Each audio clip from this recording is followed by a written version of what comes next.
Welcome back to the Menace and the Man Show. I'm drinking a therapy session IPA from Great South Bay Brewery. Our good friends at Great South Bay.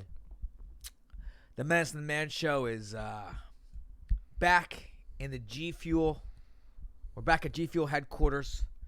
We're joined by Blue Ice and Fazeberry here. One of the newer additions to the G Fuel roster. They're RTD, ready to drink cans. And I'm with Stan. How are you, Menace? Pretty good, man. We took a little break. We took a little holiday hiatus. I know. We meant to take 1, maybe 2 weeks, and then it just turned into scheduling, not linking up. Yeah. Menace was a little busy with the holidays. Man, I tell you, what? You don't have children. What are the holidays like for you, Stan? Nephews. Like, how much do you spend? Well, it depends. What's it depend on? I only have to get for a few people. And you ball out on those few people, or? If anyone I ball out on my godson.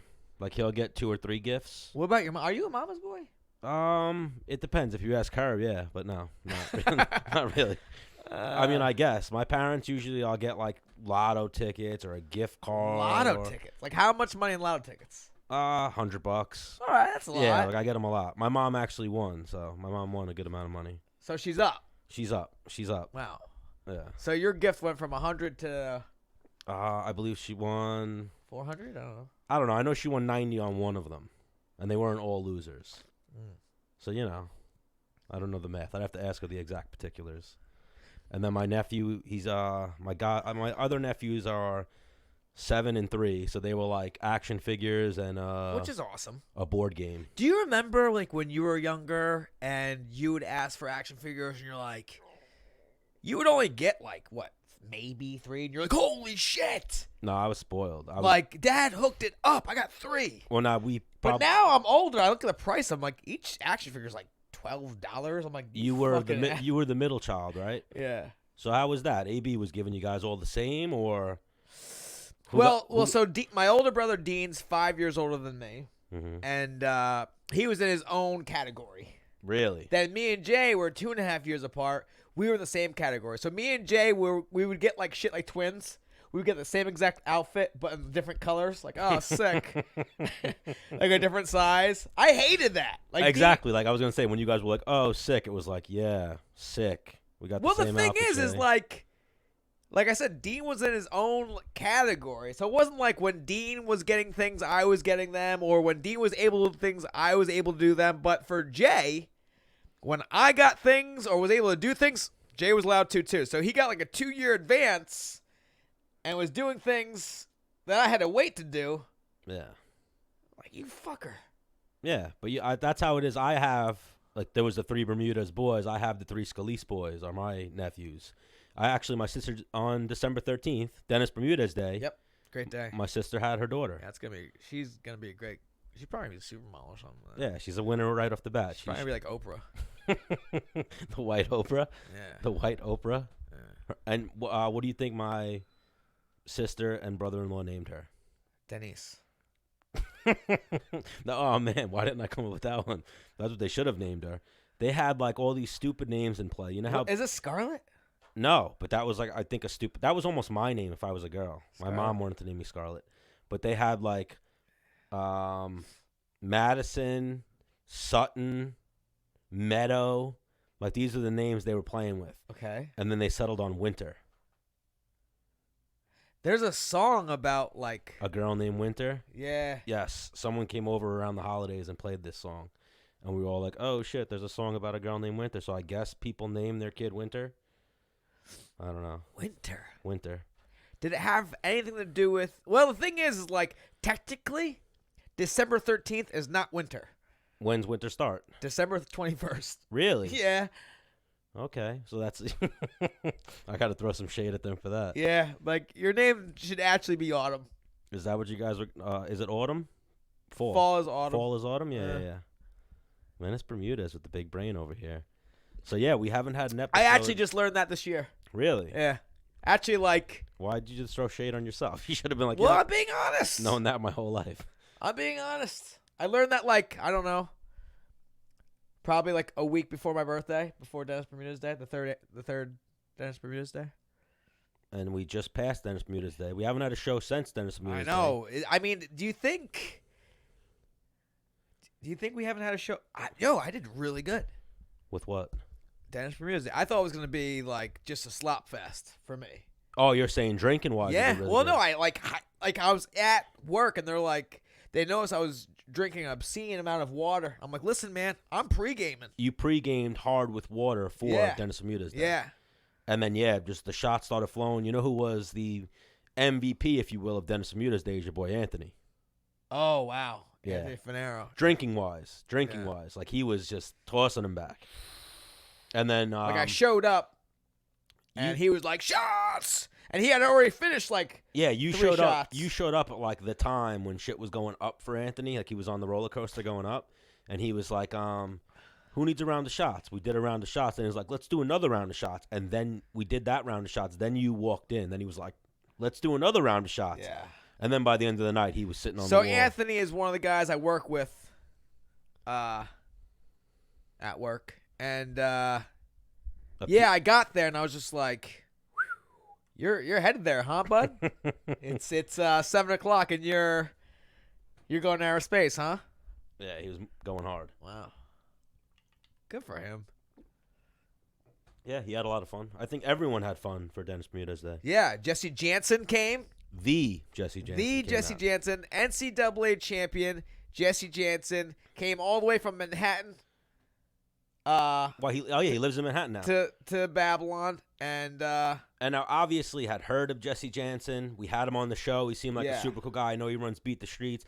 Always heard everyone sing his praises, and then finally meeting him. Yeah, one of the coolest fucking guys. He's one of those guys that people talk about him, and like you've heard people talk about someone, then you meet him, you're like, he's not all that. Jesse Jansen doesn't even really do or say much. But you're like, I get it.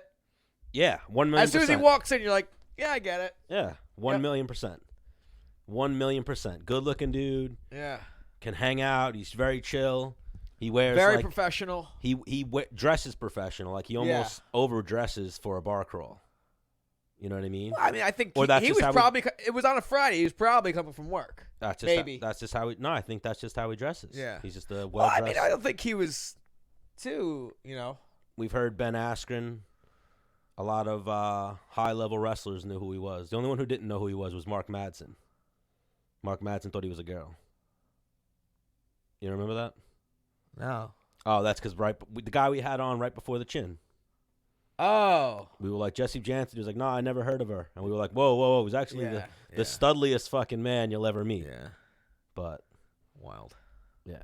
So then we missed Dennis Bermudez Day, talking about that. And then on top of that, we missed that whole UFC. I called it. Your old buddy Kamaru Usman. Kamaru held it down. I called that. Yes. I mean, I wasn't really sure. And then I called. I mean, I wanted Max Holloway to win just because it makes me look better. Yeah.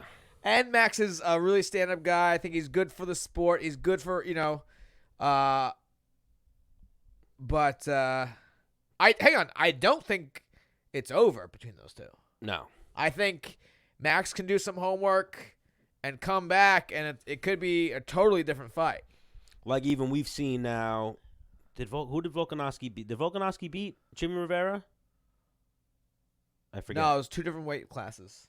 No, that's yeah. All right, that's 135. Who's the one who beat up Jimmy Rivera? Oh, Peter Yan, I'm thinking of. Yes. Yeah, I'm confusing the two. Those two train together. Yes, that's why I'm at confusing Tiger the two. Muay Thai with the Hickman Bros. Yes, I'm working on. I would like to get Peter Yan even. I'm working on Volkanovski as well, but I would like to get Peter Yan on the show. I hit up George Hickman and was like, "Does Peter Yan speak English?" And he was like, "Not really, but he always has someone around him who could translate." Okay. So he might be our first international guest. Okay. I mean, because we do video, that could be a cool segment. Yeah. Well, at some point we have to go international in that sense. What we do is we've gotten Brazilians who speak English, so let's just get somebody to fucking translate Peter Yan a little bit. And then we're working on Volkanovski. We'll hopefully get him on the show. And we'll try and get Korean Zombie. Yes, I could actually probably. He doesn't speak English though either, apparently. I know, but you'd have to get a translator. Yeah, I don't know if Eric Albarracin speaks. How does he communicate with Korean Zombie? He must speak all those languages. He was in his corner this past fight, right? He worked with him, I think, the last 2 or 3 camps. And I was like, oh, man, that was... So, Korean Zombie winning made me... I was like, okay. Me and Frankie Edgar we're in that same pool.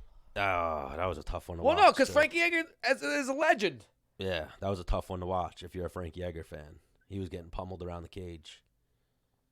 And just... Did I? Oh, my God. So I'm watching that fight, and I'm like, wow, the ref gave Frankie multiple chances. Way more chances than they gave to you. fight back. And I was like, fuck, man. Yeah. Some people, will say that, hey, it probably would have went the same way as Frankie Edgar. But the guy that's in there taking it, that's what I want. Yeah. Give me that chance.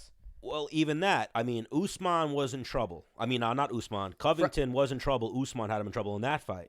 And Goddard stopped that fight. Yeah. So there's some controversy. So on the contrary, listen, Usman's my man. I think he would have won that fight with that knockdown and how that was going. However, I thought that was an early stoppage. Yeah. Well, it's funny, too. That was Goddarded. We talked to Sam Alvey that one time, and he said... Oh, he was the...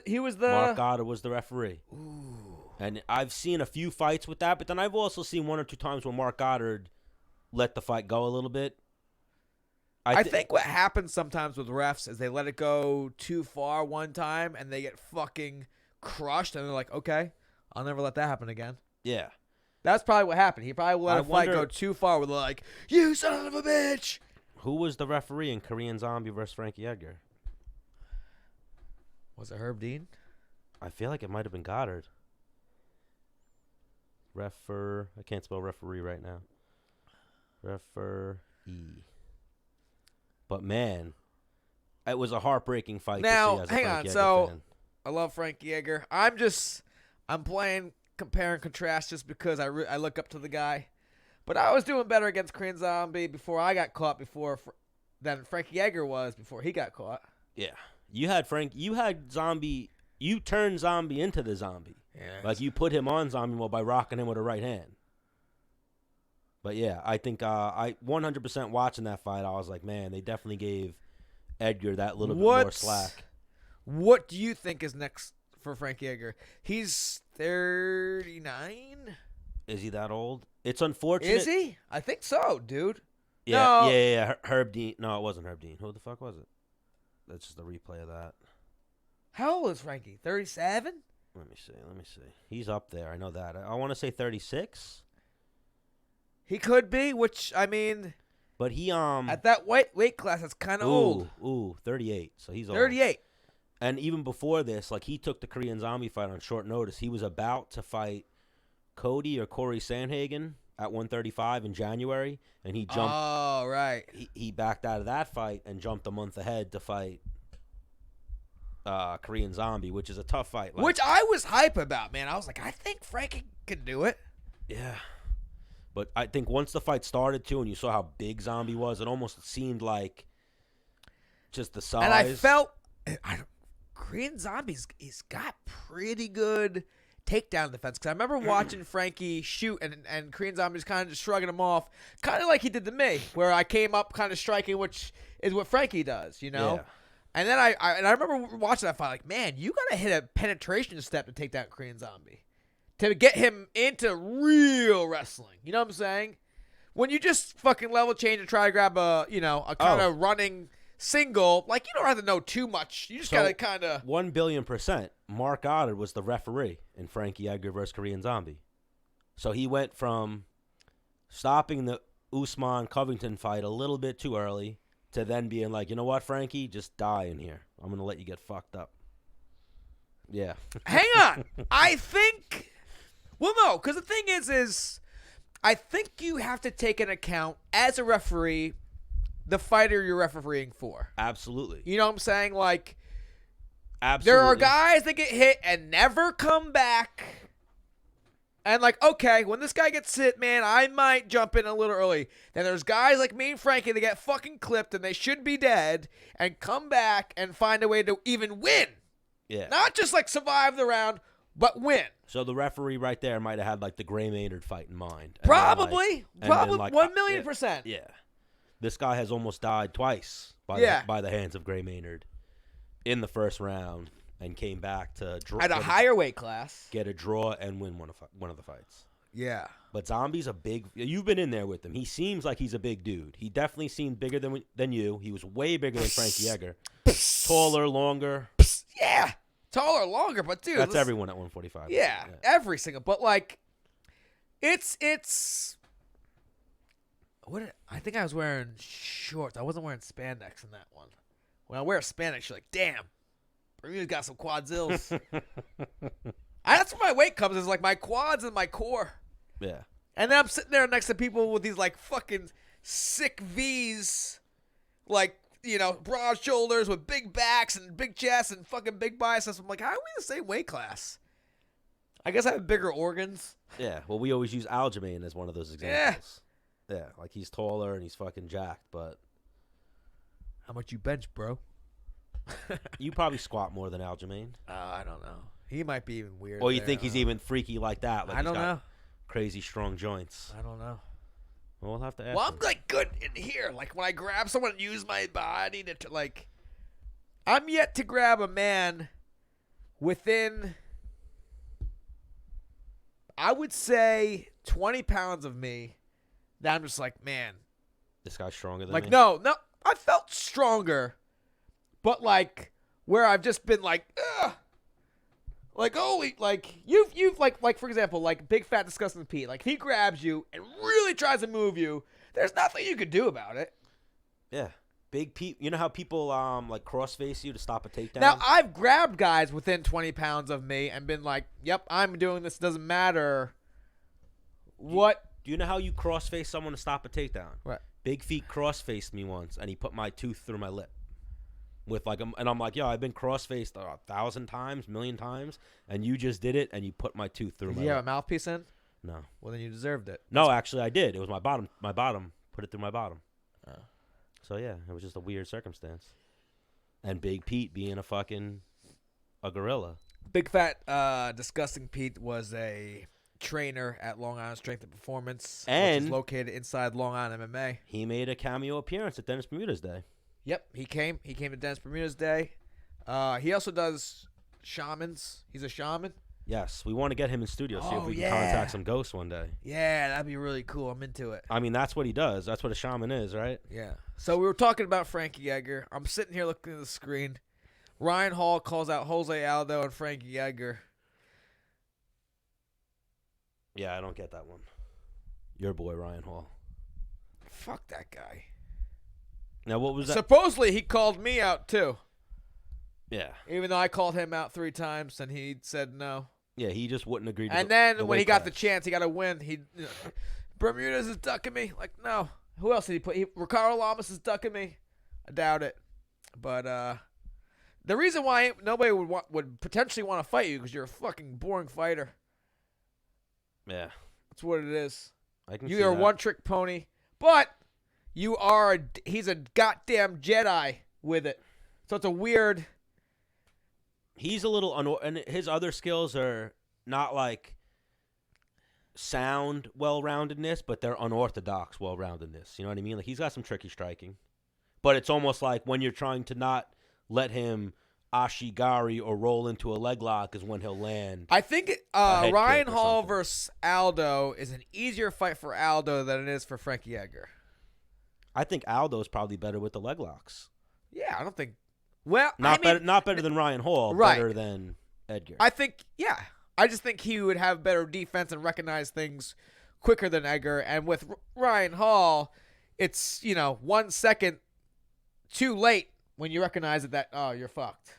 You know what I'm saying? Yeah, like the only guy who can lay on his back and wave someone in MMA with like machismo will maybe be like Gordon Ryan when he starts MMA or like Fabricio Verdum. Other than that, you kind of look like a bitch, I think. You know what I mean? when you can't take someone down Right. and you just lay on your back going, no, come down here. It's like, nah, get up. I'm fucking you up on the feet. Get up. If I see Gordon Ryan do that, I'm like, yo, this is the wrong sport, homie. But I'm just giving. He's not gonna do it. I'm saying him as an example of someone who probably could. Well, no, Fabricio never lays down and calls people down. I think maybe he did it one time ever. I've seen him do it a few times. Usually he gets rocked and he's down there smiling like, come on. Yeah. All right. Maybe it was when he got rocked. Yeah. But I've seen him do that. I know he did it to Fedor. Bro, that's another fight we missed while we were away. Before we jump into Pat. Fedor versus Rampage. Did you see that? I didn't see it. Oh my god. Rampage looks fucking horrible. Well, I saw him like with a picture with his shirt off, and I was like, "Have you just been drinking beer for?" Was it at heavyweight? Rampage looked worse than me. Was it at heavyweight? Yeah. Well, that's far fetched. No, it was not. You didn't see it. Rampage did not look good. Like his gut was like hanging over his shorts, right? He looked fucking like Homer. He looked like the black Homer Simpson. And he wasn't able to take Fedor's punches, so it wasn't like Homer when he was on that episode where he was able to take shots. Right. But literally it was just like, damn, Rampage, do you even train for this? And then Fedor looked like old Fedor, but it was because he was against. I saw a meme where someone put like the old face filter on both of them. Mm-hmm. So it made them look like two grandpas fighting. Nah, Rampage is old. I think he's 40 now. I know that, but it was just like So real quick before we get to Pat, we talked a little Holiday. We talked a little UFC 245. We talked a little Frankie Edgar versus Korean Zombie. Who do you think, because I've seen a few debates over it, it came down to, I think, 3 or 4 guys at the peak. Who do you think was the fighter of the year for 2019? You want me to give you examples? You think it was Masvidal? Yeah. I would go with I could lean towards Masvidal, but then I also think Adesanya. So I've seen people almost across the board going with Masvidal. And then I also think you got to look at who he beat. His biggest win was Ben Askren. But before that he beat it. Who did he beat before Ben Askren? Darren Till. Which was like, Darren Till was like this, and he said, nah. Well, Darren Till was coming off a loss to Woodley. And then the only but he fought for a title. But the only reason he got Woodley was because they were having problems getting Covington to agree to the fight because of whatever. I understand that, but like Till at the time when he beat him was like, "Yo, is this the next? Like this guy's got potential." Yes. I remember. I think we talked about like I don't know Darren Till versus. Oh no, Darren Till is a stud. Don't get me wrong. Yeah. But then I look at Adesanya's resume was just Kelvin. Robert Whitaker, and I forget I think the Silva fight might have been this year as well. But what I'm saying, like, I think the caliber is similar of guys they beat, but fucking Masvidal what's it called? He baptized 3 people? Baptized him. Okay, I could see that. Yeah, I try to be a little indifferent in the pick. Oh, hang on. He didn't baptize Nate. So now I'm like, okay. He didn't baptize Nate. If he baptized Nate, indefinitely him. He was fucking Nate up. So, yeah, it was either Henry Cejudo was making a case for it based off of who he beat. That's right. Off of who he beat and the fact that he saved 125. He beat Dillashaw, who was the champion. Then he beat the scariest guy in the division who was on a knockout streak. So the same. Right. Man, yeah, those are the 3. And I think you could obviously you can make a case for Patricio Pitbull as well in Bellator, but obviously it's JV lower profile, yeah. But then I think even Usman can make a case for it if you look at who he beat. Who did he beat again? He beat Woodley and won the title, and Woodley had been a dominant champion for a couple of years, and then Covington. Yeah.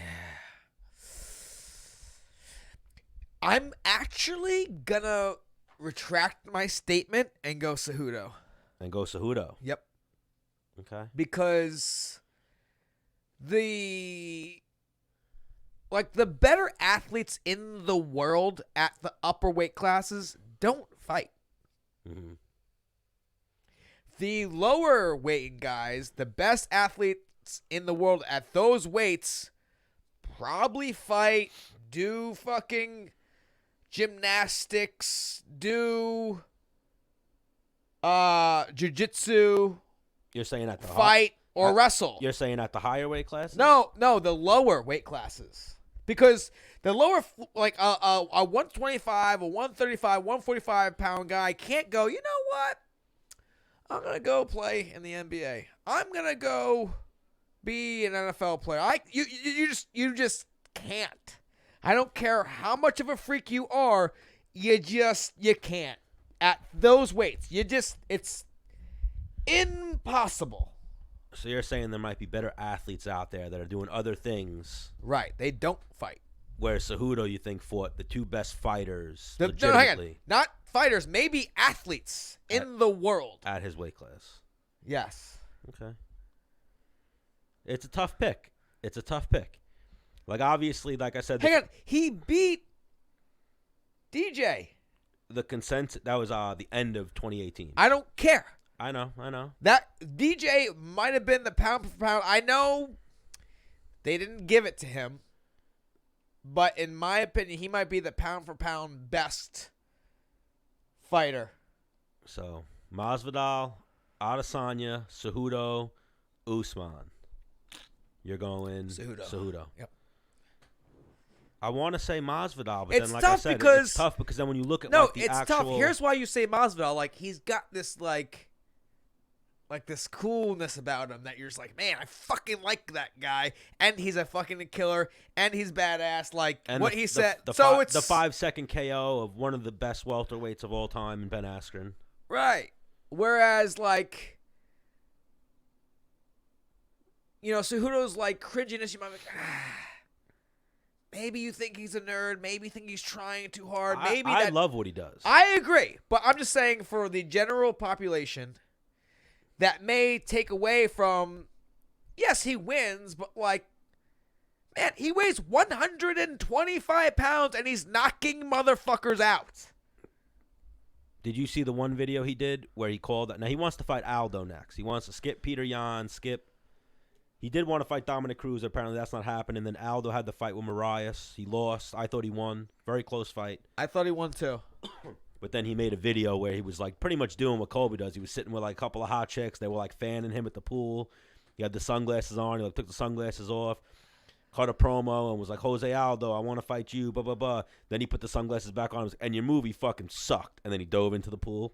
What movie was it? He had like a biography movie made that was like apparently big in Brazil. It might be on Netflix. I mean, I don't think it was. That movie probably wasn't made for America. So yeah, you're gonna get like Brazilian quality. I thought you were gonna be like, I agree. The movie fucking. I didn't see it, so I can't probably say. Sucked. I can't say. Apparently, it got good reviews. The Jose Aldo story is an interesting story, but so that might be his next fight, Aldo. I saw like for a belt for the 135 belt. So I would be fucking furious if I was Marias. Oh yeah, 100%. Well, I'd be.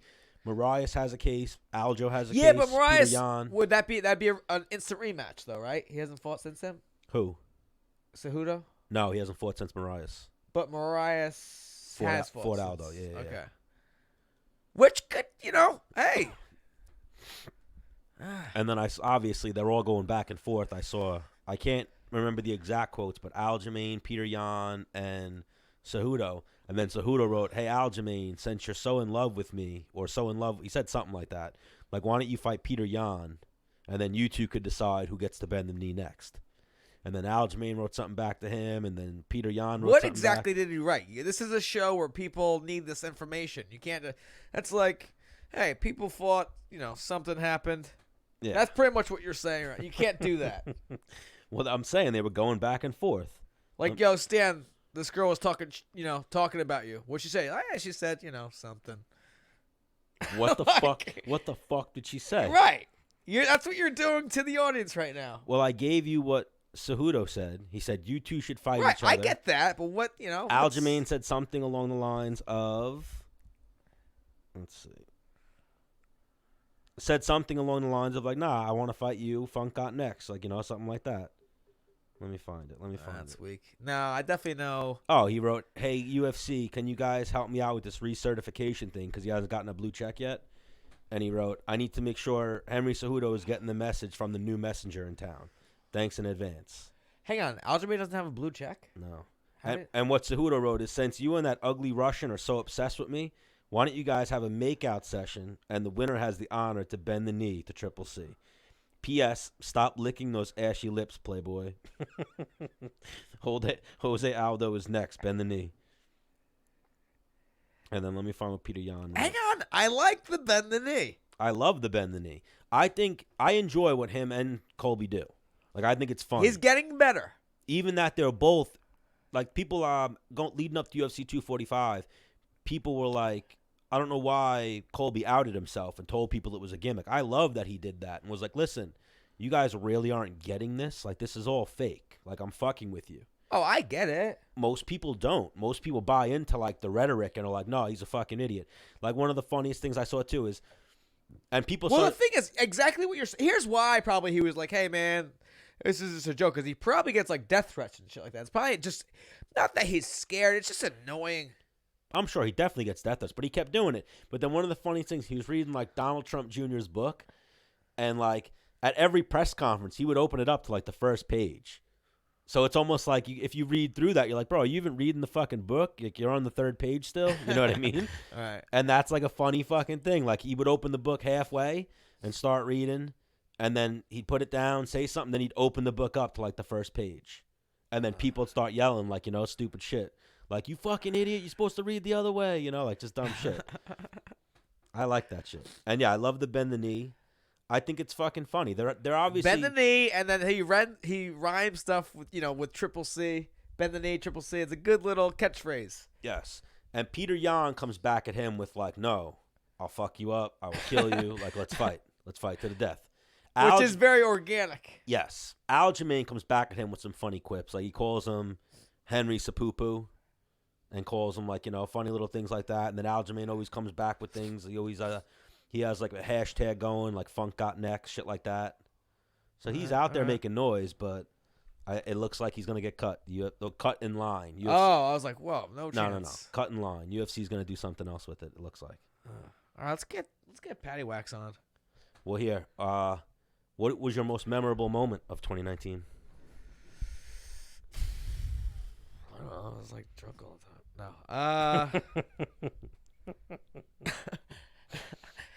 I don't know. Probably when I fucking won my last fight. I was gonna say that was mine when Dennis Bermudez retired. Yeah, that was a pretty big day. It was early. When you gonna find out those details of your after party business? Because the fight's in 10 days, 11 days. He just, you know, what's the name of the place? Well, Menace might host a little after party or party business for UFC. Is it 246? Yeah, UFC 246. I'm drawing a blank. I don't know. It would be at the Public House. The Public House. Yeah. The Public House. I might host the Conor McGregor fight. Might. And if I do, you guys will be the first to know. In NYC. But, you know, it's got to make dollars. If it makes so sense. It makes sense. If it makes sense, it makes dollars. All right. So I messaged Pat. We'll call him in a minute. Should have already had him on the line. So when we're about to go over. And then the other thing I saw recently in the news was Joanna Jedrzejczyk did an interview, and she said a lot of her career mishaps were from a bad relationship, which I thought was pretty interesting. Yeah. She said she had a fiance. Really? She had like an under-the-radar fiance, and then she said the fiance was cheating on her. That's insane. Yeah. Who would cheat on Joanna Jedrzejczyk? I think she's cute. I think she's cute, but I don't... The thing is, I'm, you know, cute, whatever. She's a goddamn assassin. Like... Well, even that. She's probably has a temper. If she's dating a computer nerd, she's fucking that dude up most likely. Right. Depending on how big he is. Like a 200-pound man, I don't think she's beating up. Right. But well, If she's dating like a 140-pound computer guy, which I doubt. yeah, she's probably got like a big jacked Polish dude. Do you think it's a guy from US of A or from Poland? I think it was a guy from Poland. Which makes sense. Yeah. I think. I don't know. I got no details other than that she blamed her losses, which is a... Yeah, I could see that. I mean, Yeah, your head's not in the right space, man. Your head is not in the right space. You got to be totally focused on... Because I remember, like... Well, I mean, everybody handles things differently. I remember almost one of the reasons I did my last fight is because I was having a relationship problem. I was like... And I got, things didn't go my way, how I wanted it to. So I'm like, yo, someone's getting fucked up over this. So I channeled all my energy to the purpose of fucking somebody up. Training camp and getting ready for the fight. Yeah. Yeah. Versus like, which may be on the opposite end of the spectrum for Joanna. It was like she wasn't focusing on fucking someone up. She was focusing on maybe the heartache or whatever of the relationship. Another crazy thing she said her manager like stole money from her or some shit. Oof. She said that was also part of the problem that she was going through. Was Now, money sometimes is a hard thing not to put a little bit of focus on. Yes.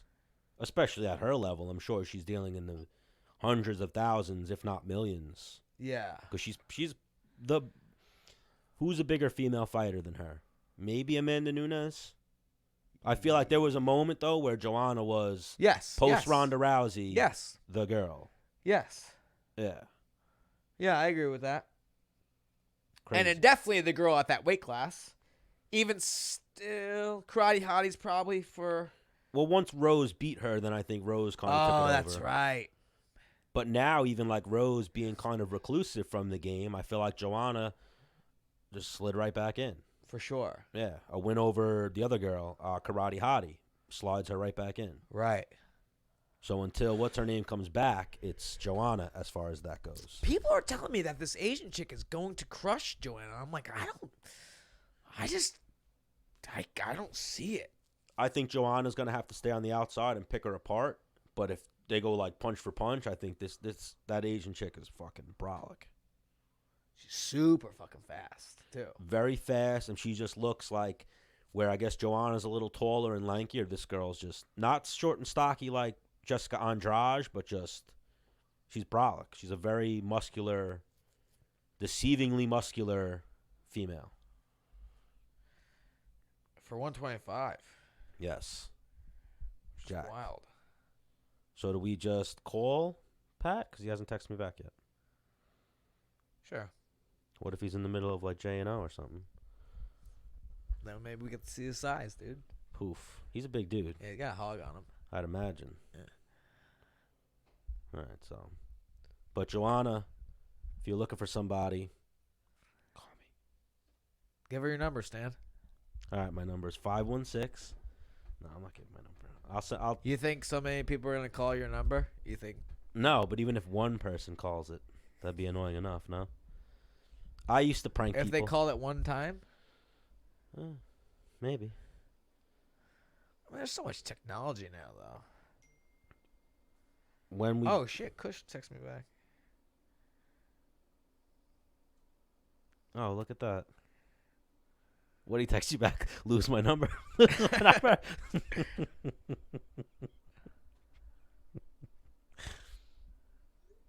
I said, Kush, are we even friends anymore? ... I said, laugh out loud. I am. You tell me. And I put, the heart emoji? Yeah. Then I'm going to go black fist bumping a brown fist. Ooh, I like that. Yeah, thank you. Don't steal it. Why would I steal it? I got a white... Because you're racist, dude. No, I got the white hand. Now, I can't ask him to come on the show right now. I just got to fluff him. Yeah. You know? Well, now you just reestablished that line of communication. Yeah. But now that's even fine. So now, like I said, if I hit up Ali or their PR lady, Brittany, it now won't be as awkward. Now you guys can have like a laughing conversation of like, dude. No, I would never get really mad. You know what I mean. You have to, like, really care to get mad. Oh, you really cared. Yeah, right. You were about to send. Dude, I don't think I'm that cool. You don't. I don't know why. I think it's probably because my older brother always told me I'm stupid. Growing up my whole life, he told me I'm stupid. My dad used to tell me I'm an asshole. Did he? Yeah. Why'd you do that, you asshole? What are you, an asshole? You're an asshole. Oh, okay. Thanks, Dad. And then one day you were like, you know what? Looks like I am. Now I'm sitting on my own show like, I'm an asshole. No, I don't think the fans out there think you're an asshole. Oh, no. Not at all. I just try to keep it real, you know? You try to keep what real? No, I think that's why, like, I'm doing well at my job is I don't think I'm better than anybody or, you know. I think I'll beat everybody up there if it came down to it, but, like, I don't think I'm a better human being. Mm-hmm. I think I have cooler hookups and I know cooler people, but I don't think I'm better. How do you think Pat would respond to crickets, or should I just FaceTime him? Just FaceTime him, dude. Gosh.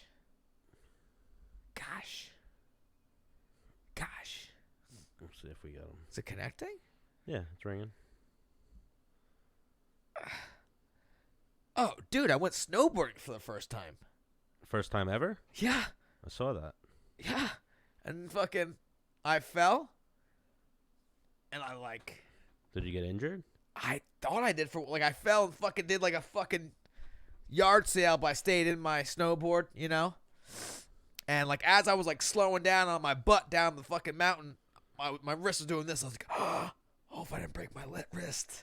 And then I stopped and I was like, oh, we good. But like for 2 weeks, and it's still a little, doesn't work the same. Doesn't feel good. So you probably jacked up some ligaments or something. Nah, I just been working through it, you know. Hopefully you don't need no surgery. All right, so we'll give Pat another minute. Yeah, fuck him. Fucking done with his fucking ass. Who was I telling that to? Oh, I was talking to Jared Gordon.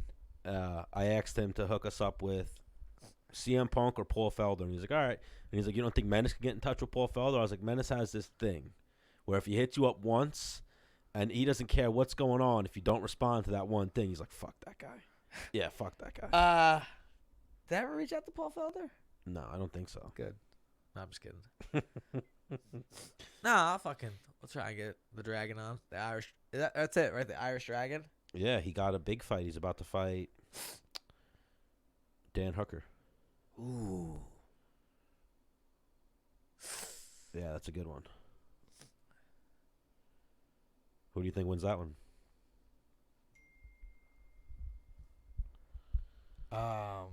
Did Pat just message you back? He just got a shower.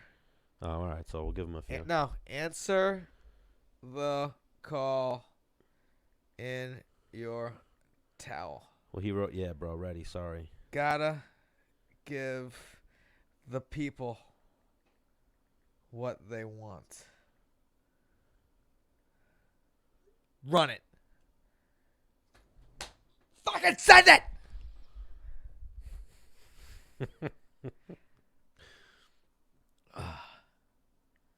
Let's see. Do you want to know why? Why what? I probably shouldn't say it. What?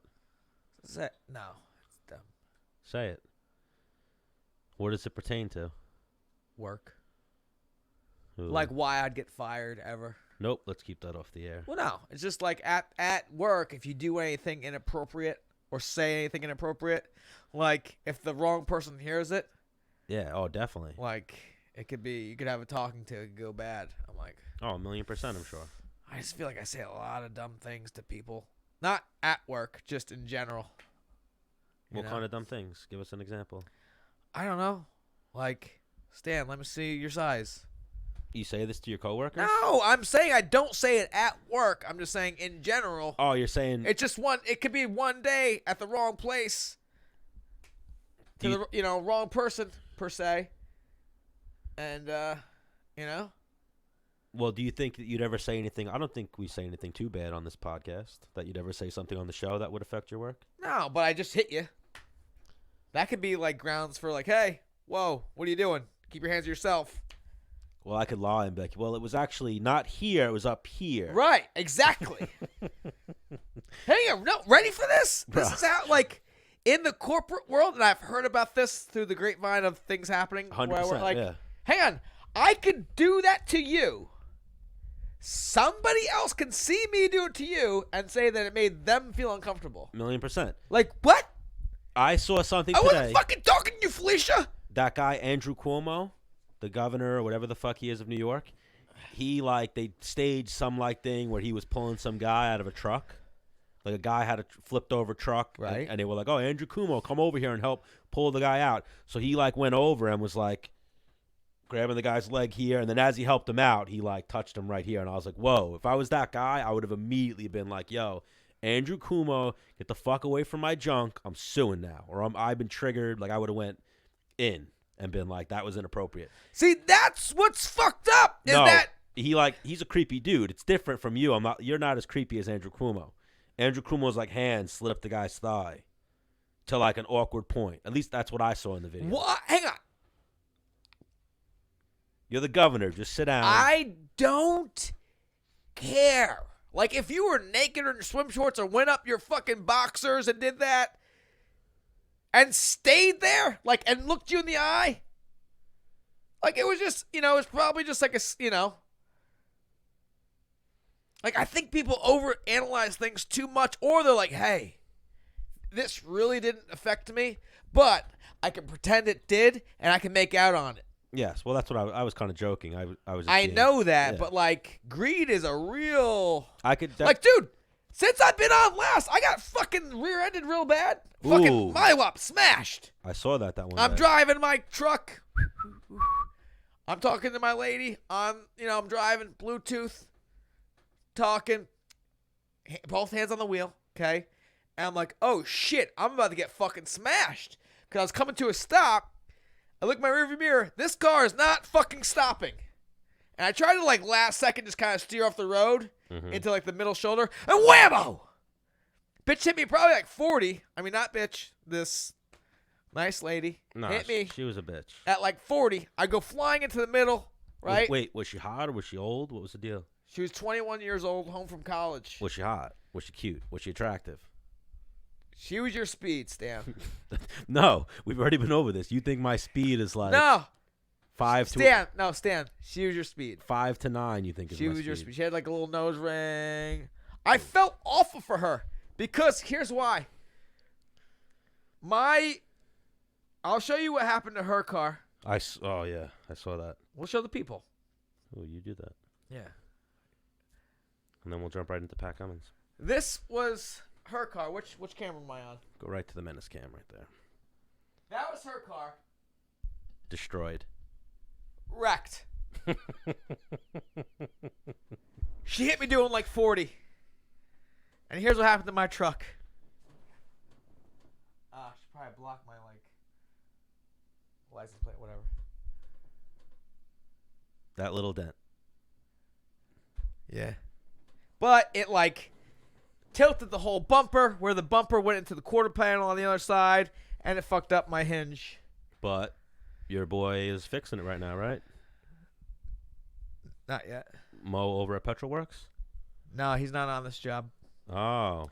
Yeah. Who gave you a loaner? I figured that was him. Oh, well, no. Well, he did give me his ride, but not for that. We're changing the headlights out. Oh, Yeah. okay. AB Auto Body in Saugerties, New York is going to do the bumper repair on The AB Auto Body. the AB Auto Body. I heard they're the best in Saugerties. The best Pretty in good. upstate New York. Yeah, they're pretty good. That's what I heard. Yeah, that's why I'm taking it there. All right, let's jump into Pat. But my point being was I could be hey, my back hurts really bad. I want to do a jiu-jitsu match, but I can't now. I was going to get paid $10,000 to do the jiu-jitsu match. I'm in pain. And I could have maybe scored $20,000. But I'm I'm fine. I'm not going to do that. Is it not working? Patty wax. Dude, get him on the screen. Hold on, Pat. I'm calling you right back. I'm trying him. He's not answering when I call from here. Jesus Christmas. Try to get patty wax on. What do you call him? Patty wax? I just made it up. Did you? But you know what I'm saying? Right? I could have fucking... Because I talked to someone like, do you have a hernia? I'm like, no. It was, she hit me in the back. I'm a strong dude. Like, you don't have a hernia from fighting? I'm like, oh, wow. This was a route we could have went. Like, most people probably have a fucked up back in general. So, and they just never get looked at because they just deal with it. Yeah. But they get hit one time, like, oh, because you hit me, my back's fucked up, and I'm gonna juice you. Yeah. But it's not the people that hit you that get juiced. It's the insurance company, right? Mm-hmm. I don't know. Karma, right, Stan? Karma? What, that's your karma? No, like, I don't fucking go out of my way to, like, I'm not trying to take a shortcut to make a penny. Yeah. So, I feel like that will come back in good karma. It could. For some reason, it's not letting Pat answer us. What did he say? He said it's not letting him answer. Like, is he seeing that he's being invited? Yeah. He's saying it just shuts off. Oh, sick.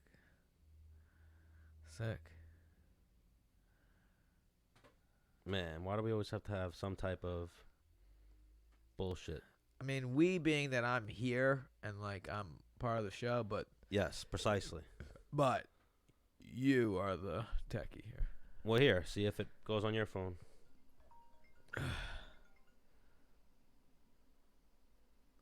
Why the fuck's it doing that?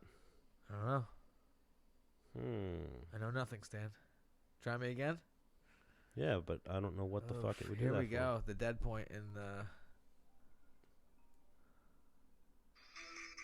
Hi, it's me. Here, hang up. It's making crazy feedback. Tell him a nice slow swipe and hold it over. That's what I did different. Oh, There we go. Fucking finally, Jesus. Holy shnikes. Yeah, I have What? no idea what was going on Turn there. your little camera horizontal.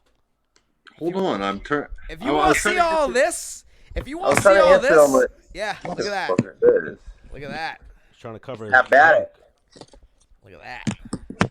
Ooh. Oh, fuck yeah. Fuck yeah. The Pat Cummins. Welcome back to Menace and the Man, my Woo. guy. Man, Look at I him. feel like I've been chasing you guys around. Yeah, look at him all inked up. What has he got? That one tattoo on his neck? Hey. So what did we catch you in the middle of? I just got out of the shower. I'm Finished fucking- J.O.'d in the shower. Yeah, just fucking sweating. Ooh.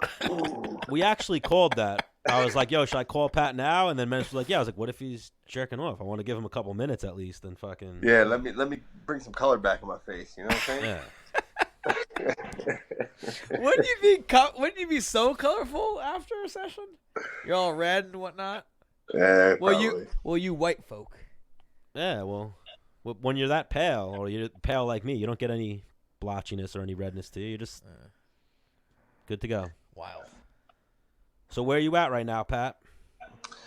Altadena, California. All right. What's your address? What's your No, I'm address? kidding. Woo! Pat, you're not in the same spot that I stayed with you at, right? No, You no, moved out there a while ago, right? That was Orange County. This is like out towards LA Okay. area. All right. You gotta come back out, dude. It's been yeah. too long. What the I fuck? know. So you've been... Hold on. Can we talk about the studio thing you got going here?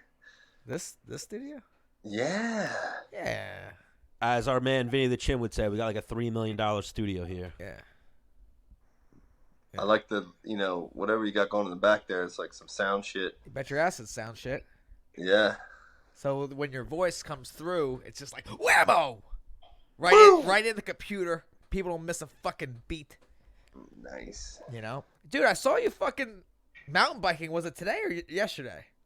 Oh, that was yesterday, yeah. Bro, insane. In the snow? I almost died. I had no idea.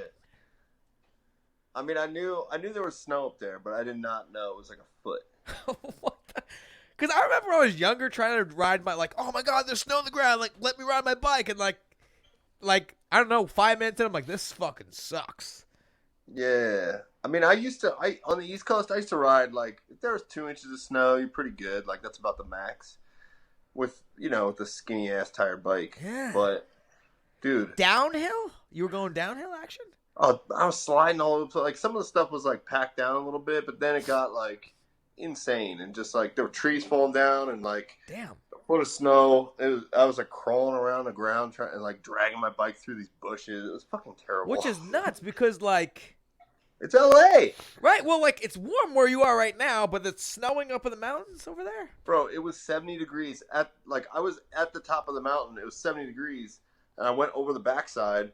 And all of a sudden, I was like, oh, there's a little bit of snow. And then I was like, I wonder how it's going to be down in the valley. And, bro, I've, like, kept going and just, like, kept stacking up. And I was like, crazy. But you know me, I'm not going to turn Right. around. I'm a fucking Yeah. psycho. Yeah, complete psycho. Did I ever tell you about the time I went with Pat mountain biking? Nope. So I rented a mountain bike, right? Oh, yeah. Then we went. This sick fuck. The best part of the ride for him is up, and he's got a single speed. So I'm in like first gear, like, and he's on like Yeah, one you're gear, in like, fucking granny gear. bro, you weigh more than me, and you also have clip-ins, and I don't know, it's your jam. I don't know, you've done it a few times. I'm like, Yeah, it's an unfair advantage. I'm like using the springs and shit. You're like, dude, no. You gotta like, it's gotta be consistent like pedaling. If you go like this, that's when your fucking tire spins out. So anyway, like, he smokes me up the mountain. He waits for me here and there. Like, come on, bro. I'm like, I'm trying. We get to the top, and then like to my favorite part, we're going down. I'm just like hanging on, right? Oh, bro, I ate it on that ride. I know, Remember that's that? where I'm going. Like, Yeah. so like, I'm like kind of trying to keep up with Pat a little bit, but obviously, he's like fucking sending it, and I'm like, breaking here and there on turns. And I start coming on this turn, he just fucking yard sailed. He's laid out fucking all over the place in this trail. And obviously I wasn't going too fast because I didn't hit him. And like he just gets up, he's like bleeding. I'm like, yo, dude, like, you're right. He's like, dude, if I don't fall, I'm not going hard enough. I'm like, all right. Like, and I remember after the ride, I was finished and my forearms were like locked up like this because like the death grip you have when you're just, I don't know, how fast are we? I mean, obviously you were going much faster than I was, but like how fast were you going down the hill versus me, would you say? I mean, not 30? that much faster. 30? Man, I don't know. I don't know. But listen, you got to relax. That's the whole thing. You're all tensed up. It's like, it's like when you throw a punch, you can't throw it like this. Right. You got to fucking snap that bit. Yeah. Well, the thing is like, I get on mountain bikes or bicycles, like, and I still have the mindset like I have when I was like 12 and rode bicycles every day. Well, I'm like, dude, I'm nice here. And then I get out, I'm like, Dad. Yeah, but okay, but how about we take that into the gymnastics gym, and this fucking guy just starts. He sees an open gym, and he just like starts fucking running as fast as he can, and he's just like flipping, bouncing off all shit. I'm like, I had a trampoline once. What the fuck? Yeah. Like, what is this, man? Yeah. Like, I don't know. So that was another level. He starts flipping. So this is long trampoline. This long ass trampoline. It's like they call it a tumble track, and he just starts doing backflip and landing backflip like consecutively, all the way to the end, and he doesn't realize he's at the end because he's just like, yeah, I'm having a blast, woo, and fucking comes to the end, and meanwhile this thing's like a stage, like it's off the ground. It's off the ground like 3 feet, and he's just like midair. He realizes there's not going to be anything below him, and he just goes, and like kind of slows himself down, and then like lands fine on the ground. Like, hang on, but when I recognized that the stairs were underneath me and I was upside down, I was like, oh fuck, yeah, this is gonna be bad. And like the gymnastic coach was like showing me like shit that I was like this, and he was like, yeah, like that. Yeah, exactly. I was like, this is cool. He's like, yeah, don't watch Pat, fucking just do your thing, bro. Man, but so our manager at the time would bring us there to do like gymnastic workouts. Yeah. And like that's some fucked up shit. Yeah, it was kind of dope. That was what GSP was like doing for his conditioning for a minute. Yeah. And they're considered, like, some people will say they're the best athletes. They're up there for sure. Yeah. I would, I've heard people. Yeah, they got crazy. They got crazy skills. They're so fucking Crazy strong. strength. They have great balance. And they have like ligament and tendon strength, like crazy. Coordination, though. Like if you throw a ball at them, they're gonna die. They're gonna eat it. Yeah. I'm sure a punch as well. So Pat, big news in the MMA world lately. I noticed you hung up the gloves. That's it. It's a wrap, boys. Now you guys are like two old retired dudes. Yeah. You guys can hang out and talk about the glory days. Yeah. Yeah, we're gonna go to the playground, play pickup b-ball. So I need to like redeem myself because we were texting with you and I'm like, oh, he's in the shower. We should just have him like he was like, we should probably give him a minute, let him get dressed. I'm like, no, I want him in a towel. Like, and he's like, well, he might be naked. I'm like, yeah, he's got a hog on him. And like I left it there, but I need to like back up. Me and Pat used to do like recovery together in Russian spas. No, the Korean Korean spas. Korean spa. Where you have to be fully nude. Yeah. Dude, I used to leave there.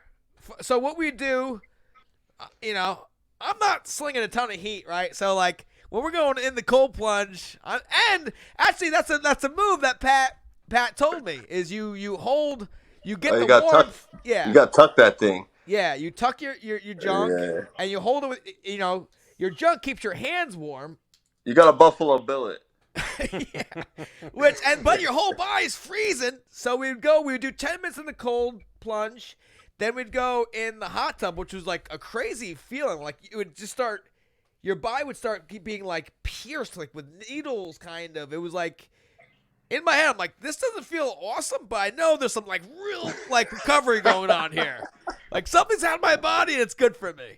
I liked it. Then we'd go back into the cold plunge, but from a hot tub to a cold plunge, it's like now it feels 40 degrees even colder. You know?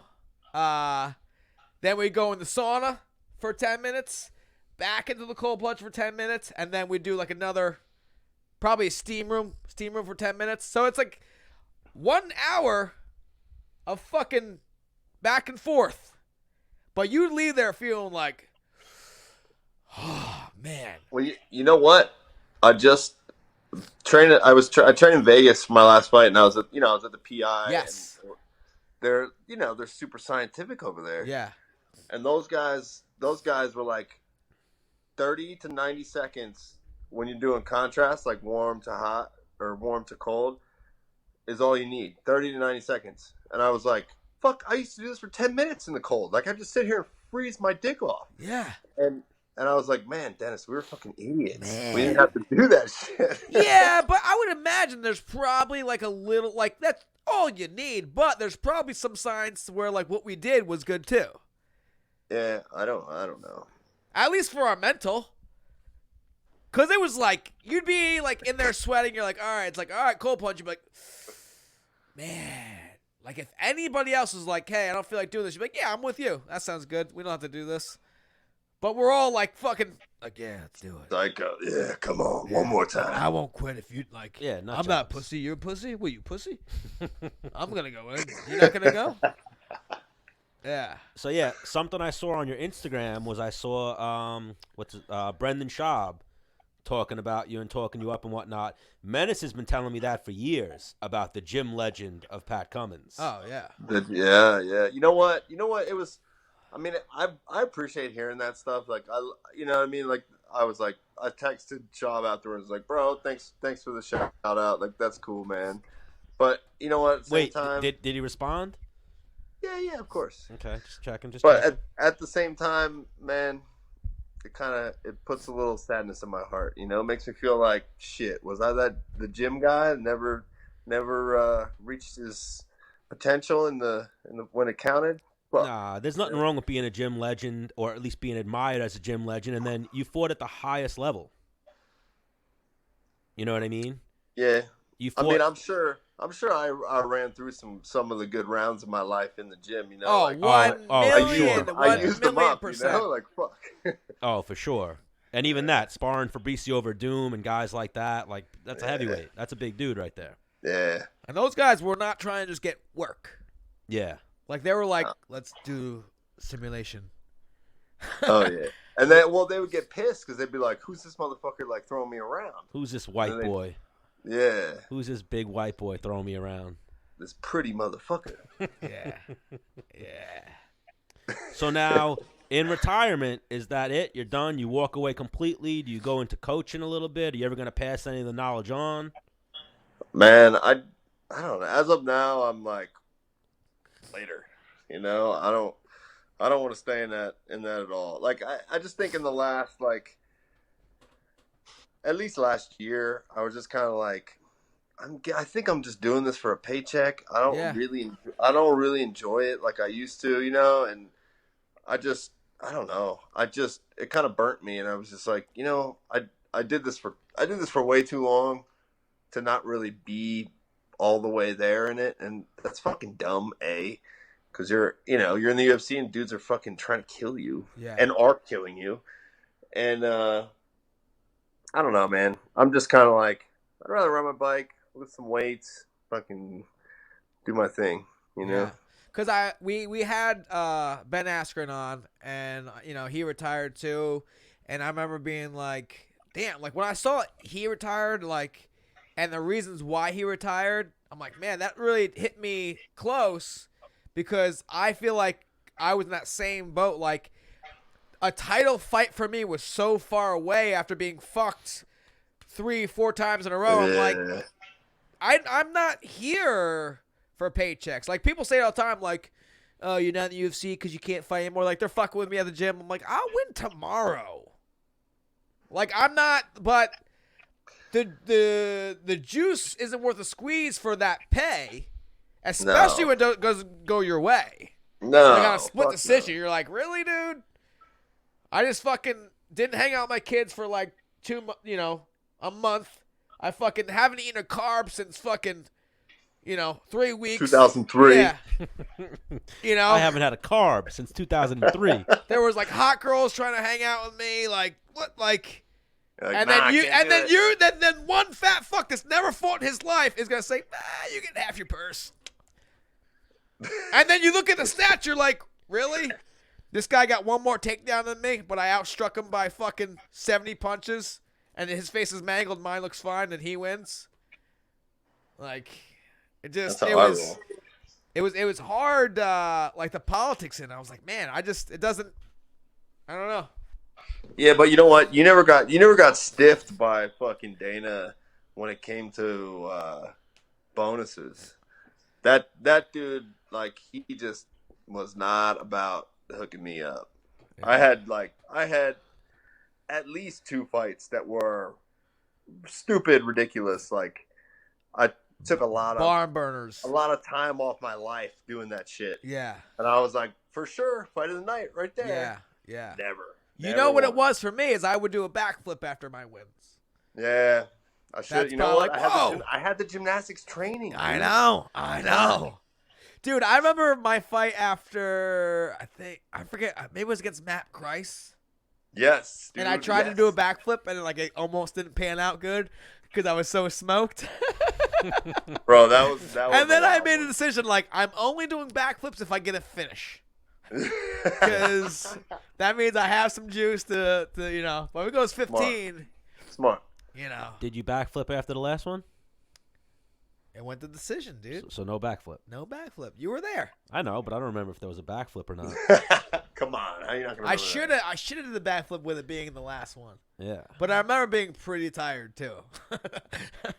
Yeah. Like I remember even after it, you like fell into LaFleur's arms. It seemed like, and you were like, "I'm done. He was like, "You're good. You're done. You're done. Then you're good." Yeah, right. I don't fall in any man's arms. Yeah, that's what it looked like to me. Yeah, right. I think Pat probably has stories of you falling into his arms. Whoa, what the at the Korean spas. Dude, what? He'd get faint sometimes, little overheated. Too long of a stay in the sauna. I'd have to revive him, pump him up a little bit. But yeah, it was wild times. Remember we brought my one buddy Pudge with us? I brought it like an average Fucking Joe. Pudge, bro. Pudge. He was in town. Actually, he drove like 2 hours to watch me and you train. Yeah, and Right? I'm like, come on, Because he man, was we're gonna living go hang out. in way down south. He was an hour from Orange County, but we were going to train in San Diego, which is the opposite direction from where he was living. And he came all the way. Watched us train, and then we're like, "Hey, man, we're gonna get some lunch, Take and your we're pants off. then we're gonna hit the Korean spa, but it's like full nude, dude. You in?" And he was like, "Ah." Yeah. It's the best way. That's the best way to get to know somebody. I tell you what, like hanging out naked in a sauna or a cold plunge, and or punching somebody in the face are two really good ways to be like, yeah, all right, I see you, dog. It's true. It's very true. It's like right when it happens, you're like, I didn't really like you before, but now I'm cool with you. I mean, you have a conversation. You're not like, hang on, let's say you're in a sauna or a cold plunge and it gets like awkward. You guys are on the same wavelength. Because then, maybe they're thinking weird thing. I don't know. I'm just hanging out, dog. Like as Pat. Letting it all. Listen, I told you before we got in here, not packing heat. You can see that. Whatever. Yeah, like as Pat's sitting there, he just sees Menace like fucking staring at him. He's like, "Yo, dude, you good? Yeah, I'm good. Dude, I feel like you're jealous that you never. Who, me? Yeah, you're jealous. You never hung out with me and Pat. Oh my God, 1,000,000%. Two of my favorite fucking fighters. Pat's one of the real ones. The few times we've talked to him, we almost had the second episode of Durkin and the Man last week. Wow. It was almost Mustache and the Man, but I see you shaved it. I know, bro. I gotta go. Dude, that was really cool when you did that. How'd you get? So he shaved his whole beard, and I don't know. He got to stay together somehow, and they just dropped it. Picked it up out of the sink. It's easy. Is that what you did? Bro, I had to like mold it, Like, wow. Shit. But yeah, I got a ceramics degree, bro. I can sculpt. Pat, what I was gonna do last week, but Menace had to clean. Menace was too deep cleaning his house. He went like balls in and reorganizing and whatnot. So he was like, when you got to really. Yeah, he was too deep. But I was gonna have Durkin and the Man, Mustache and the Man. I was gonna start the show and then have Dennis walk in and be like, "What the fuck's going on?" I'm like, "Dennis Bermudez, welcome back. Mustache and the Man, grab a seat. Whole new episode 2." But Dennis ruined it for us. Sorry about that. Yeah, Damn, dude. It happens. What? So, are you like retired? Like you're not gonna do? Are you getting back into making coffees, or what's the new? I'm just gonna. I think I'm gonna. I know you did a few movies. Hang out. No, I don't. I don't know. Honestly, You got Sugar Mama? Dude? Sugar Mama? What's going on? Yeah, that's where I was gonna go with it. He's just slanging dick. Yeah, bro. With a hog like this, you can do that shit. You can put your feet up, and ride your bike, and work out. No, I'm not. I'm kind of taking my time. I don't want to, I don't want to get into something I'm not totally into and totally, passionate about. Yeah. And honestly, I thought after being in the UFC for 5 years, I thought I'd have a little, some like clout. Just something like a savings account, and just be like, all right, cool. Like I'm gonna start my own business, or I don't want to work for anybody, man. Yeah. But unfortunately, I'm probably gonna have to at some point. So I'm just living the good life for the moment until I'm actually, really fucked with my when you gotta finances. fucking. I'll be like, all right, I gotta scramble, make some money.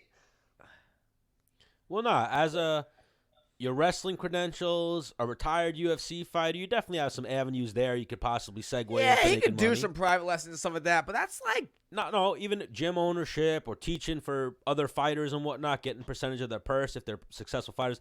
But on top of that, I've seen you with the tool belt and short shorts. Like you're a handyman as well, right? Yeah, Pat knows his way around some shit. that's definitely the direction I go. I don't want to fuck around, be that has-been dude at the fucking gym, being like, well, son, I think you should do this. Like, right.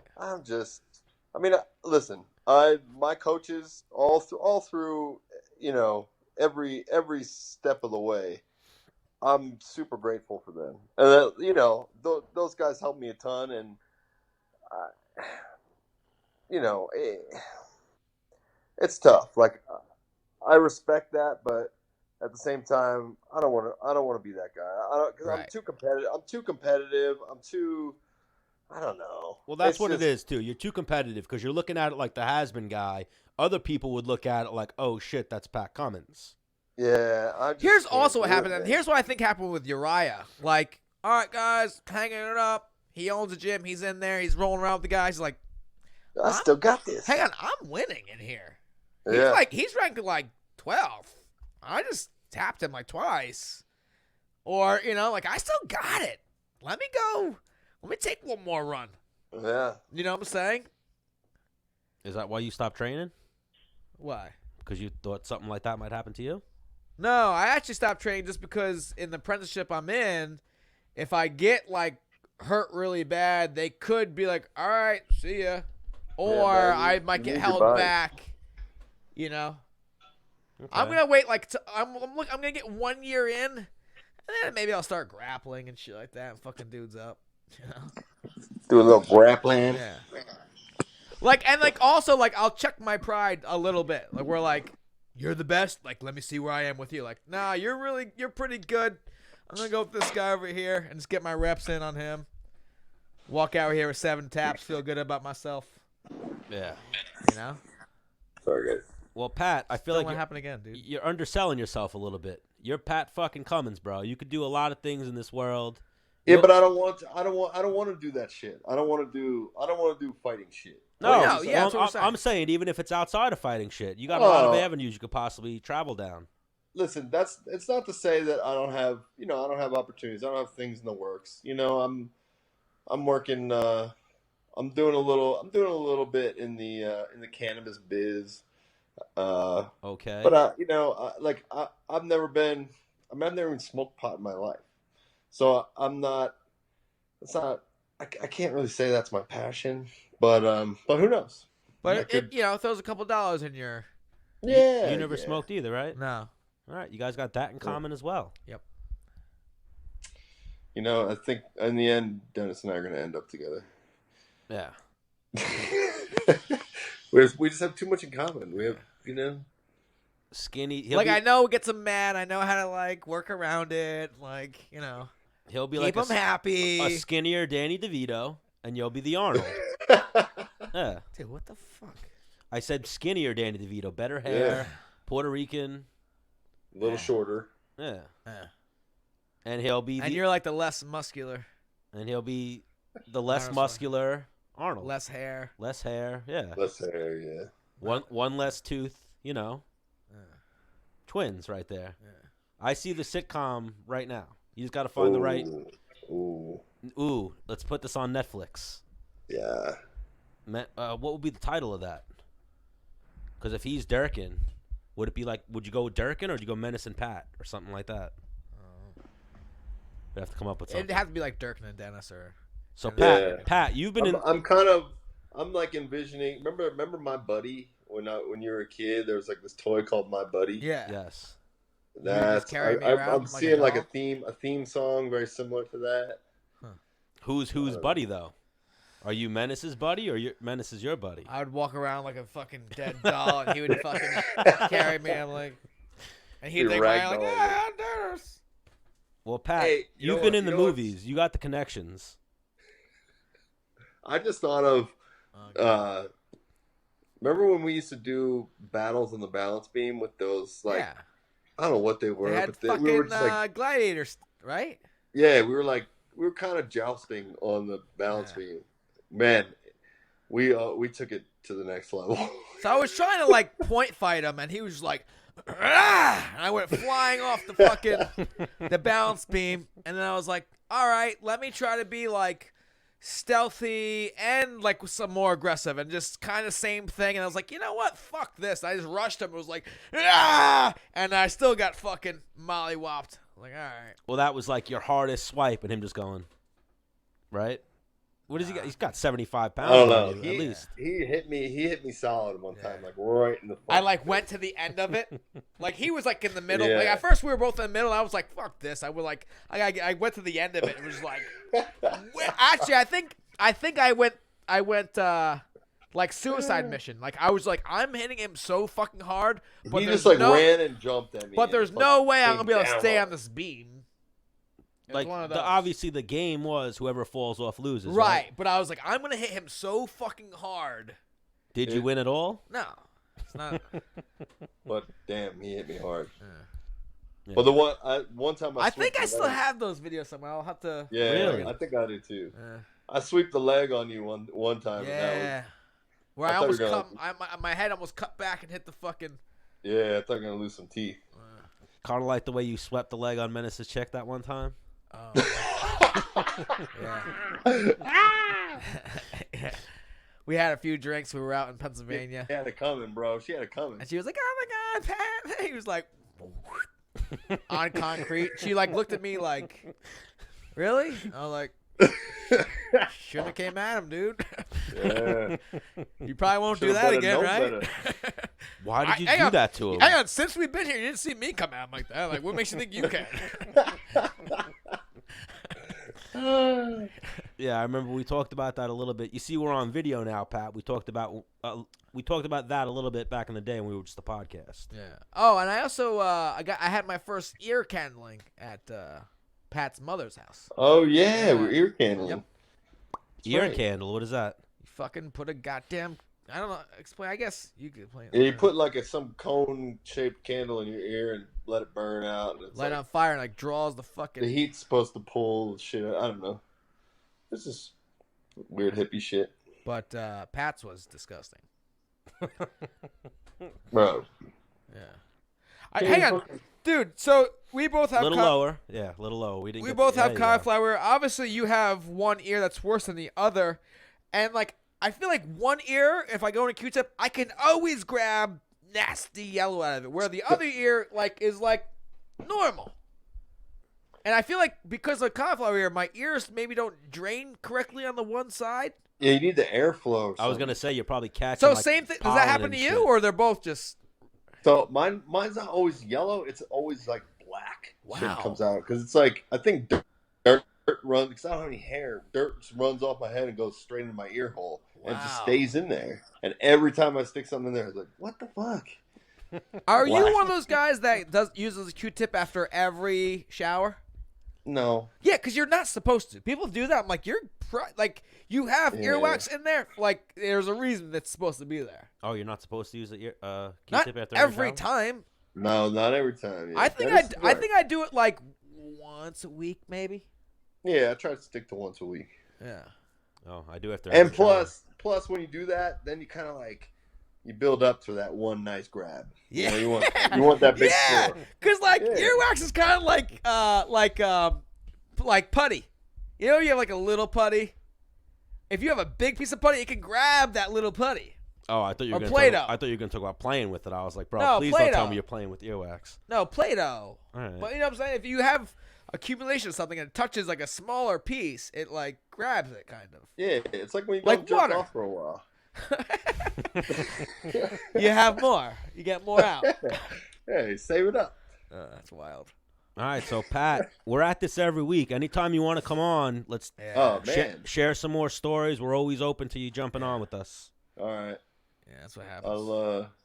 I'll be more prepared next time. I feel like Yeah. I don't have a proper studio like you guys, but next time I'm going to set up wow. a studio. You actually have I like your background right there. The pictures on the wall. You actually got a sweet little setup there. Yo, Pat, you remember when Eves It's like- Edwards came over to your apartment? He had like a full setup.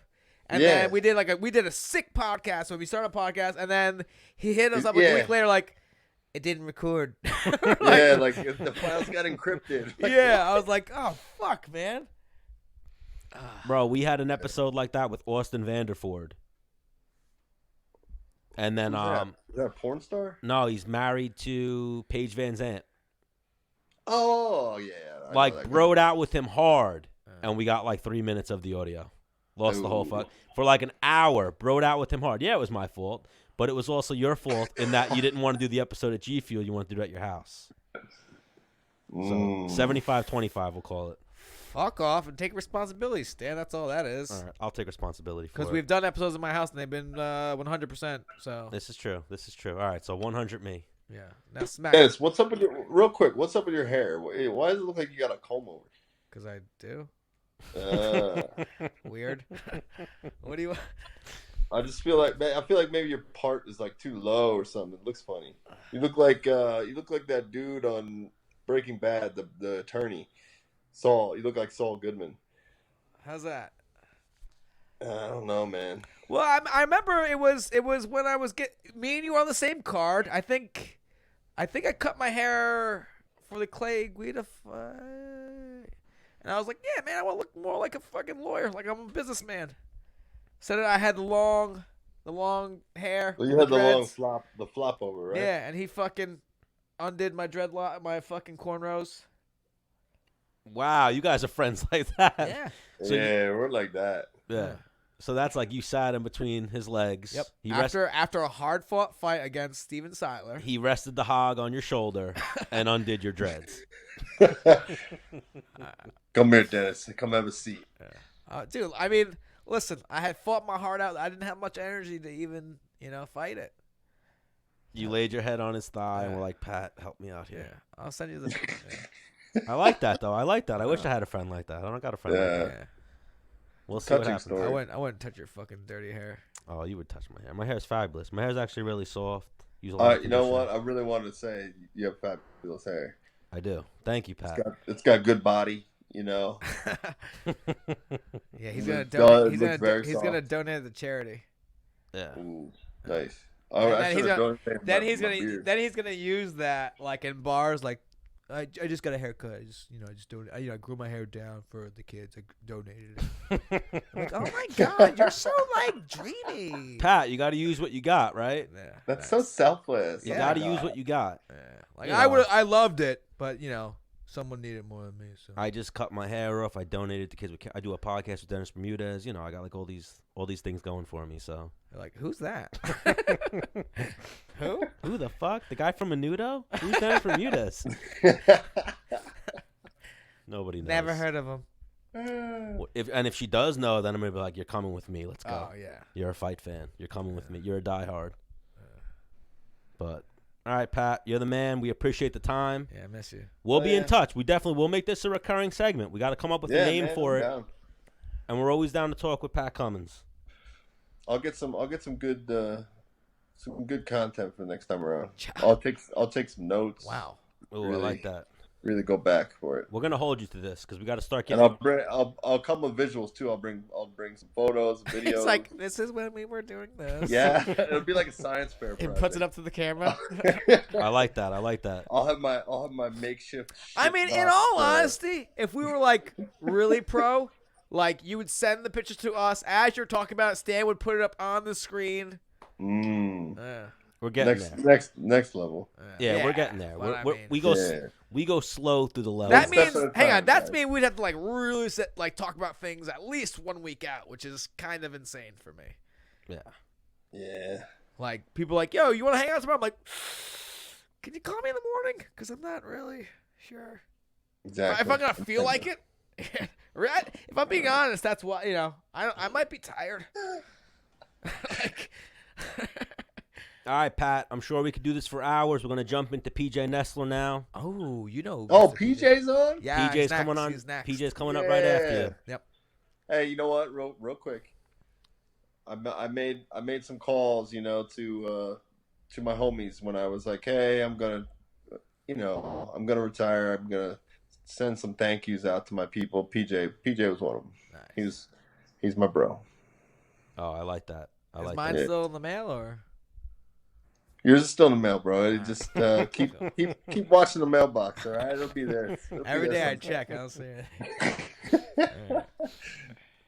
All right, Pat. Thank you All right, so much boys. for the time. Bye. We'll talk to you soon, buddy. Hang up All on right. him, dude. Hang up on him so we can't talk about him. Boom.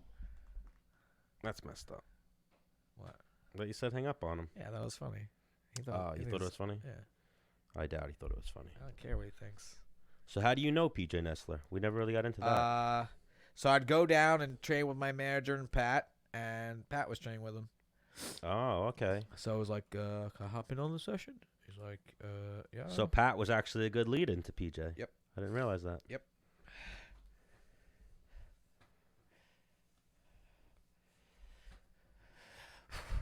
I'm losing steam. Woo! Hello. Woo! PJ. Turn us horizontal. Can you turn us horizontal? Better? Dude, why can't you see both of us now?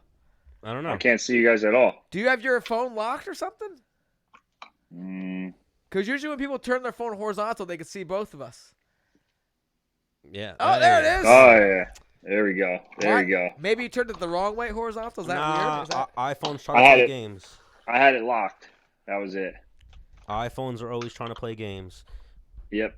PJ Nestler, welcome to Menace and the Man. Glad we finally got this configured. So PJ Nestler, Yeah. for the people at home that don't know, he trained professional athletes of all sorts. He mainly enjoyed working with MMA or combat sports athletes the most, and now he is an XPT professional coach for Laird Hamilton and Gabby Reese. Was that a proper intro? Yeah. Well, I'm the director of performance for their company, so I don't Okay. train them specifically, but I know that. I work but with them. Yep. Yeah, of XPT. Yep.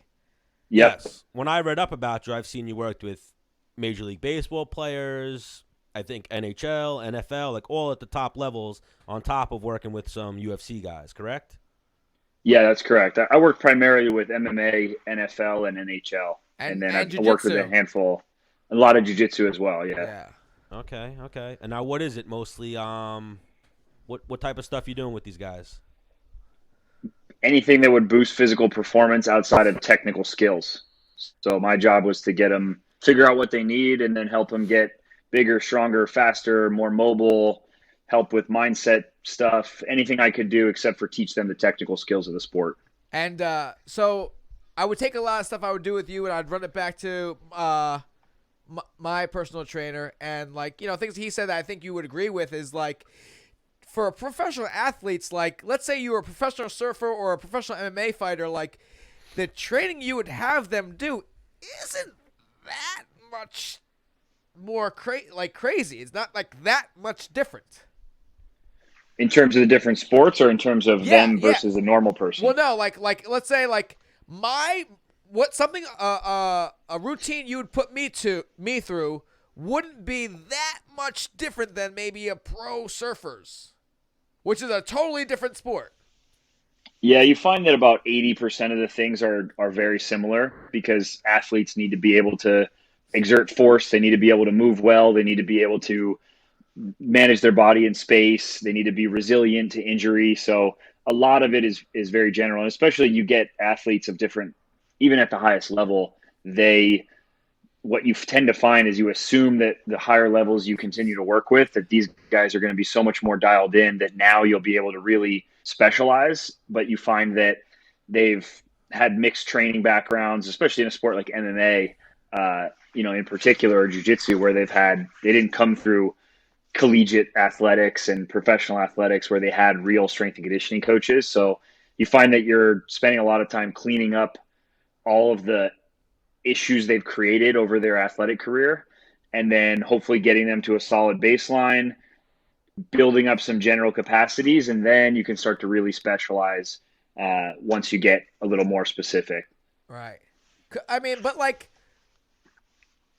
you said, 80% for example, me training versus an NFL player, he's going to do a lot more quick sprinting stuff and be way more you probably primary work on power and explosion versus me. I need that too with a combination of cardio. Yeah, I'd say the big difference is they don't need nearly as much of the cardio, but even for you, a lot of the stuff we did when you came out was very similar to what I did with running backs, wide receivers, because they had to be strong, had to be explosive, but all relative to their body weight versus a lineman. Those guys need to be able to move a lot of weight. So they would train a little bit different. They need to be really, really strong, not necessarily as springy and explosive. Right. So an MMA fighter or Brazilian Jiu-Jitsu player. I don't call those guys fighters. 'Cause Practitioner. Yeah. Player. So some people really try to get cardio by doing these sprints and maybe long runs and versus I know some strength coaches are like, yo man, get your cardio doing your sport. Get your cardio doing what you do, like in your live goes, and work on just your strength and technique here. And then some coaches are like, yeah, we're gonna get strong here and we're gonna fucking hit some cardio here too. Like, yeah, it depends on the athlete, I think, because ideally, if you can get your conditioning in your sport training, that's the best scenario because it's going to be the most specific and you're going to train all the energy systems that you need. But what I find is most sport coaches don't understand the physical performance side. They understand the sport development, but they don't understand let's make sure that this mimics exactly what they're going to be doing in the fight. So, for example, most jiu-jitsu athletes I worked with, they go do their cardio in their training, but what they're really doing is 5 or 10-minute rounds with like 30 seconds or 60 seconds recovery. That's not the reality of a jiu-jitsu competition. So you're not training the body the right way to prepare yourself to compete. So, again, same for MMA. If you go to an MMA gym and you're just doing 10 rounds of sparring, you don't fight 10 rounds. right. So if you can understand how to prepare the energy systems the right way, if I was working together with the sport coach and saying, hey, on Friday's practice, I want to make sure we're going 5 hard rounds and they're perfectly set up so that we're taxing his energy systems properly, that'd be the best way to train. But the reality is, even in sports like the NFL, where they're a lot more, they've got coaches in every area that are well communicating, a lot more of a team approach than an MMA. Most MMA fighters, it's still pretty scattered. So a lot of times the strength and conditioning coach will have to do more conditioning. But for me, I rarely did conditioning with most of my MMA athletes because that was something they were just doing so much of all the time in Right. everything they did, Right. that you can't just keep pouring water into that cup and hope that it's going to keep filling higher. Right. And that's one thing I remember, not necessarily talking about you, but you just said, and I was like, and Andy Gallopin touched on it as well, is like MMA fighters have this tendency of just like every day, 100% kill myself. Overtraining. And then Andy's like, dude, that's CrossFit. That's what CrossFit is a 4-day competition of killing yourself for 4 days. Like, you have to fight one night for 15 minutes.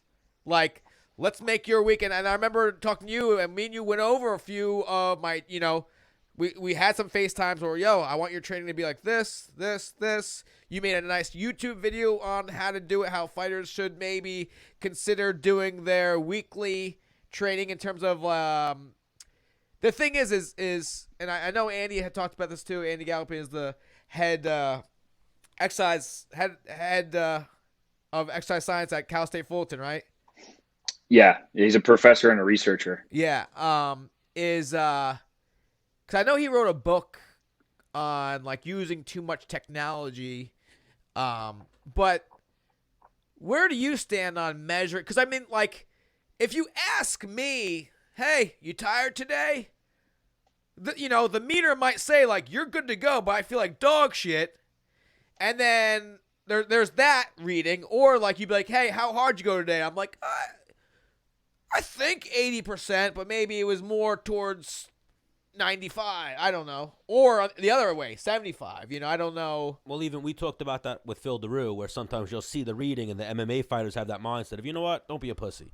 Or someone will be like, yo, don't be a pussy, you're training today, Yeah. And you'll overtrain. That's what we're talking about right Right. now, right? Yeah, so the question is, what do I think about you using added too technology? much. Yeah.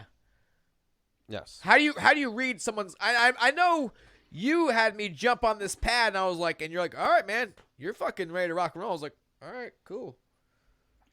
Yeah, I use a lot of different things to try to solve that problem. There's a lot of different technology you can use. The thing that we were doing specifically was looking at different type of jump heights on the jump pad, because I was fortunate to have that, and it's a good indicator of your neurological readiness. So if you came in and you had a 35-inch jump when you were at your best, and then you came in to me and your jump was 31 that day, and we did a few different jumps to look at some different numbers, Yeah. that would be a good indicator to me that your nervous system was not ready to exert maximum amount of speed and power. So that would just allow me to adjust. It doesn't mean we wouldn't train, but if the goal was we're doing a bunch of plyos and we were trying to be really fast and explosive, we're actually probably going to get slower that day because you're going to be not as explosive. But what I found was, the question, being able to ask the right questions, it usually tends to be the best. I mean, I used heart rate monitoring, heart rate. Yeah. I used HRV monitoring. I used a What's CNS test. What's HRV? HRV is heart rate variability. So it's a measurement that you take. I used regular heart rate, where you woke up, take your heart rate every day, and they had my athletes send it to me, and I look for changes in that. But a lot of things can create changes in that. And my fighters would send it to me once to twice a week instead of every day. So it didn't help out. Yeah. HRV, it basically measures the variability between heartbeats, and a really high variability means a really high level of homeostasis or readiness. So if you were to measure your HRV and you had a score of 80 or 70 for the day, that would indicate to me that your body was stressed. And then I'd look back at, okay, well, you sparred yesterday, your HRV is 40. Maybe we need a recovery day, not a high intensity day. But those are expensive, and you have, every athlete has to buy them. And that's what a lot of like professional teams will use because they have the resources. Right. So I used the jump test for a while and it helped me out, but a lot of it was just to put some pieces together. I tried to get like 3 data points. So if I knew your heart rate, if I looked at your jump and then I asked you how you felt and what you did that day, I'm looking for a few of those data points to match up. If you said, hey, I think I'm good, I'm ready to get after it, but you kind of looked fatigued, and then we did the jumps and you were pretty slow on the jumps, then for me, I'm like, okay, we need to pump the brakes a little. But like you said, you can't just ask, hey, how do you feel? Because what you get every time is good, ready to go. Yeah. Because I remember, like, when I was training and stuff like that, like, if someone was like, hey, man, like, maybe shouldn't do today, I'd be like, like, thank you, like, because I wasn't going to say it. And I remember sometimes, like, feeling like real shit, but just, like, trying to do my best and almost, like, not acting, but, like, I just couldn't fucking kind of do it, where, like, I'd get punched and, like, I'd be slow. I'm like, stop, like, you good, dude? And I'd be like, yeah, like, just let me. Well, that's even what we talked about with Phil Daru. You had people around you, and it's just a habit of MMA fighters and coaches and whatnot, where it's like, nah, you're good. Get out there. You're good. You don't need a rest day. Today's training day. But like, I mean, Where I this think the East Coast like mentality kind of is way different than West Coast, 100%. You know. I mean, you use so many different, data points, and you really keep in contact with your guys, and I mean, I was on the East Coast, and me and PJ were sending back texts and like, hey, here's how I feel today, and and what do you think, and and even from across the country, I got really valuable information. Yes. Oh, Menace has always sung your praises, PJ, and even right before we got to you, we were talking to Pat Cummins, how you guys actually linked up. How we met. And he was saying there's only a handful or so many people that he thanked and owed his professional career to, and you were one of those guys.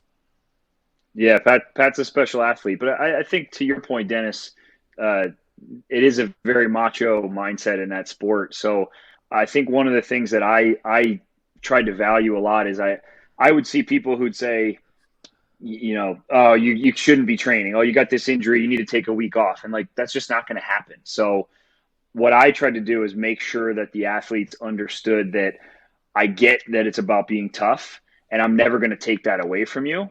So I would never have you walk in the door and be like, oh, dude, come on. You're pretty slow today. Why don't you go home and just sleep? I'd be like, hey, man, here's what we're going to do. Come over here. So today, what I want to do is I want to adjust this, and this, and I want you to leave here really feeling great. And I would just try to take this like kind of professional prescription approach where the athlete felt like I wasn't taking something away from them. And I wasn't saying like, oh, you're a pussy, go sit on the foam roller while we go train. I just try to make it seem like, hey, this is a part of the plan. And like you said, they knew when they needed that. They just didn't want they didn't want me to say, well, how do you feel today? You want to just go home are you that tired? Because then they're going to feel like they're soft. But if I'm saying these things like, hey, here's what we're going to do. We're going to work on your mobility. I really want to open your hips up today because we haven't had time to work on that. This is a great time. We can spend some time doing that. In their mind, they're going, oh, thank God. I'm doing something. I wasn't ready to get after it doing conditioning today, but I'm glad that we're doing something, and they can kind of tell themselves that this was part of the plan. Yeah. And that's something I found that worked really well with MMA athletes. I've always loved when I had in my head oh fuck, I'm going in here, this is going to be hard, it's going to suck, and then they're like, hey, we're gonna take it easy today. Want to play dodgeball? I'm like, well, yeah, fuck yeah. I want to just do rub downs or play, you know what I mean? When I was wrestling in college, that was the best.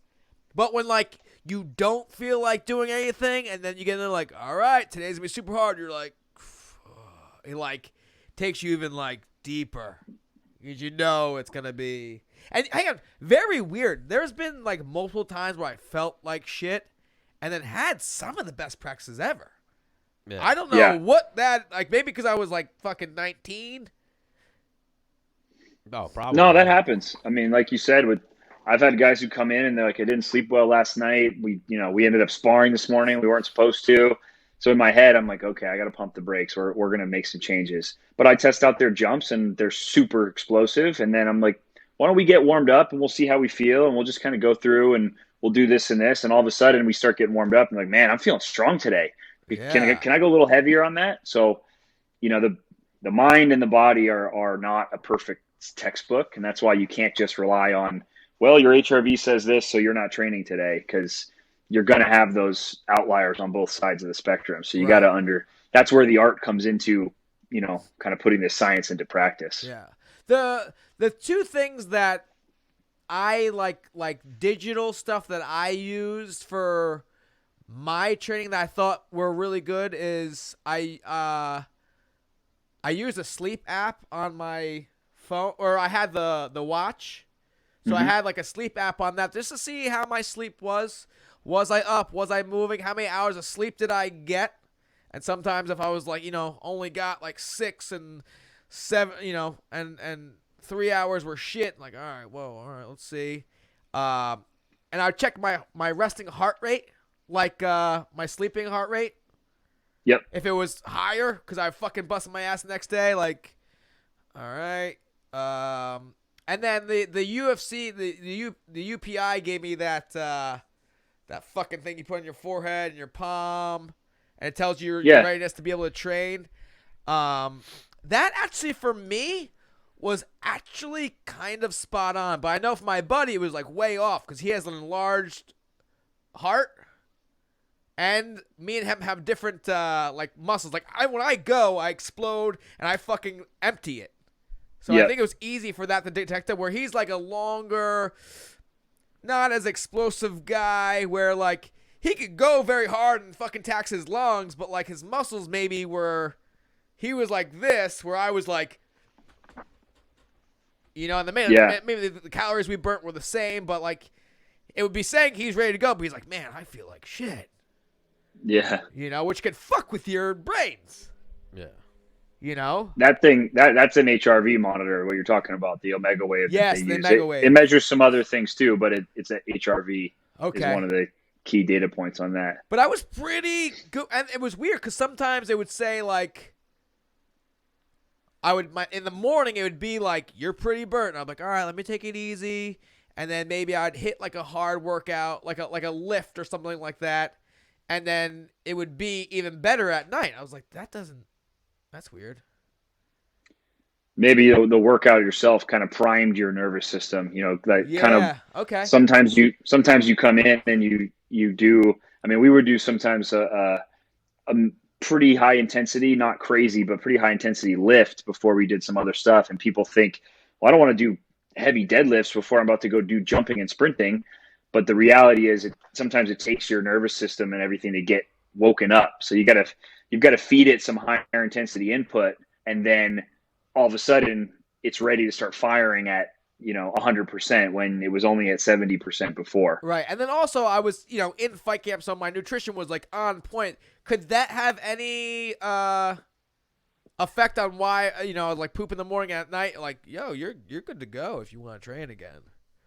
Yeah, you're probably getting fueled up throughout the day. Maybe something just with your sleep cycles as well. You just were someone that the morning wasn't your most ideal time, and you Okay. start to peak later in the day. I think actually the ideal time now, they're saying, based on circadian rhythms and stuff, is actually closer to like 3-4 o'clock for training. So that could be where your nervous system and everything started to wake up more. So yeah, there's a lot of stuff like that can be a factor. Is there truth that your testosterone is highest in the morning? Yes, your testosterone, I believe, is the highest in the morning, although that thing I was talking about training around 3-ish, I can't remember why that is. It probably helps with your sleep later. Yeah, it's a good question, actually, because now that I think about it, your cortisol is highest in the morning, and cortisol and testosterone have an inverse relationship. So usually when your cortisol is high, your testosterone's low. So I don't know if testosterone is highest in the morning. It's something I've believed, but I don't know if it's actually true or not. Because I remember in college, we'd be like lifting at like 6:30 in the morning, and like, I don't know, someone was like, dude, this like, why do we have to like lift in the morning, And the coach was like, it's when your testosterone's the highest. Like, don't be a pussy. Fucking lift the weight. Yeah. No, not lift. Move the weight. That was his Yeah. thing. Move the weight. I don't care how you do it. Move it. Yeah. I think I believe the same thing from probably college football or something. And now that you mention that, I don't remember ever seeing any research to back that. Your cortisol is highest in the morning, though, and cortisol is stress hormone that would give you energy to train. That's what wakes you up. Huh. And then maybe it would be better because your testosterone would start to elevate later in the day as your cortisol goes down. So like it would around stimulate. 3.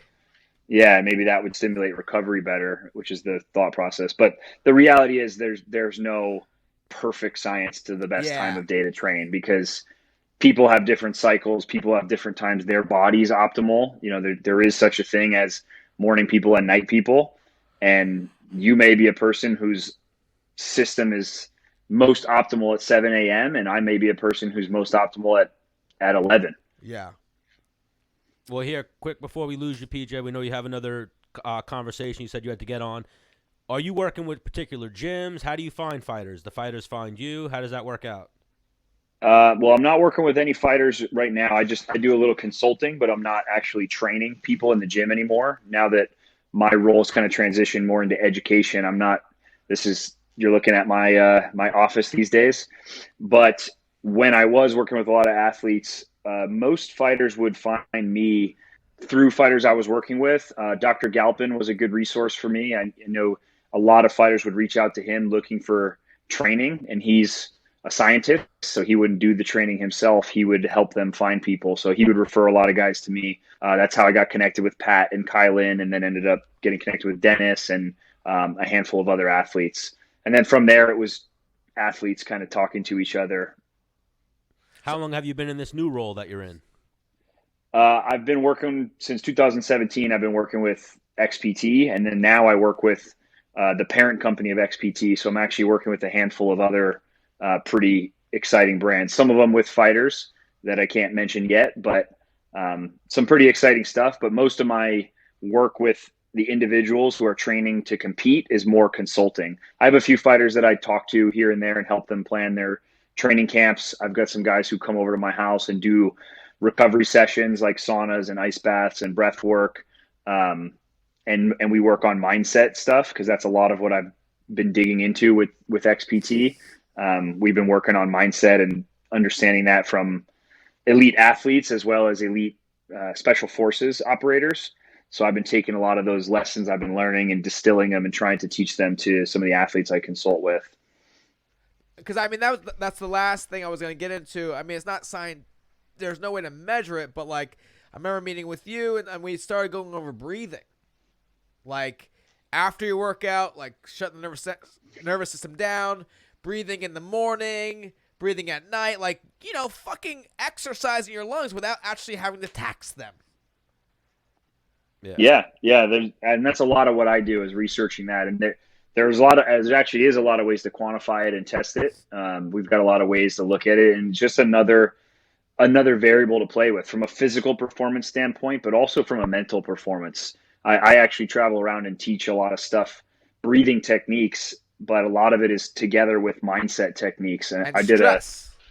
Understanding stress, understanding performance anxiety, understanding, how to manage your body and your nervous system, because breathing is like a remote control to your nervous system. So when you can understand how those things are linked together, it's just another opportunity to optimize that. And I find, I did a workshop for a group of NHL goalies up in Canada a few months ago, and one of them was a 15-year NHL veteran. He's like, and we were talking mindset stuff, sports psychology, but from the framework of breathing. And he was like, I've been playing the NHL for 15 years and nobody's ever talked to me about these things.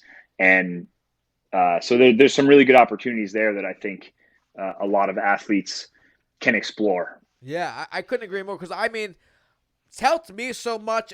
But the thing is like, everyone thinks about like the actual physical, doing something, sweating, being out of breath is like, hey, this is how I'm going to get better. This is how I'm going to get stronger. This is how I'm going to get faster. Like, dude, there are so many, like, go fucking sit in an ice bath for 10 minutes. Like, you're going to recover. And like, dude, there's like, then you have to get in your breath work too.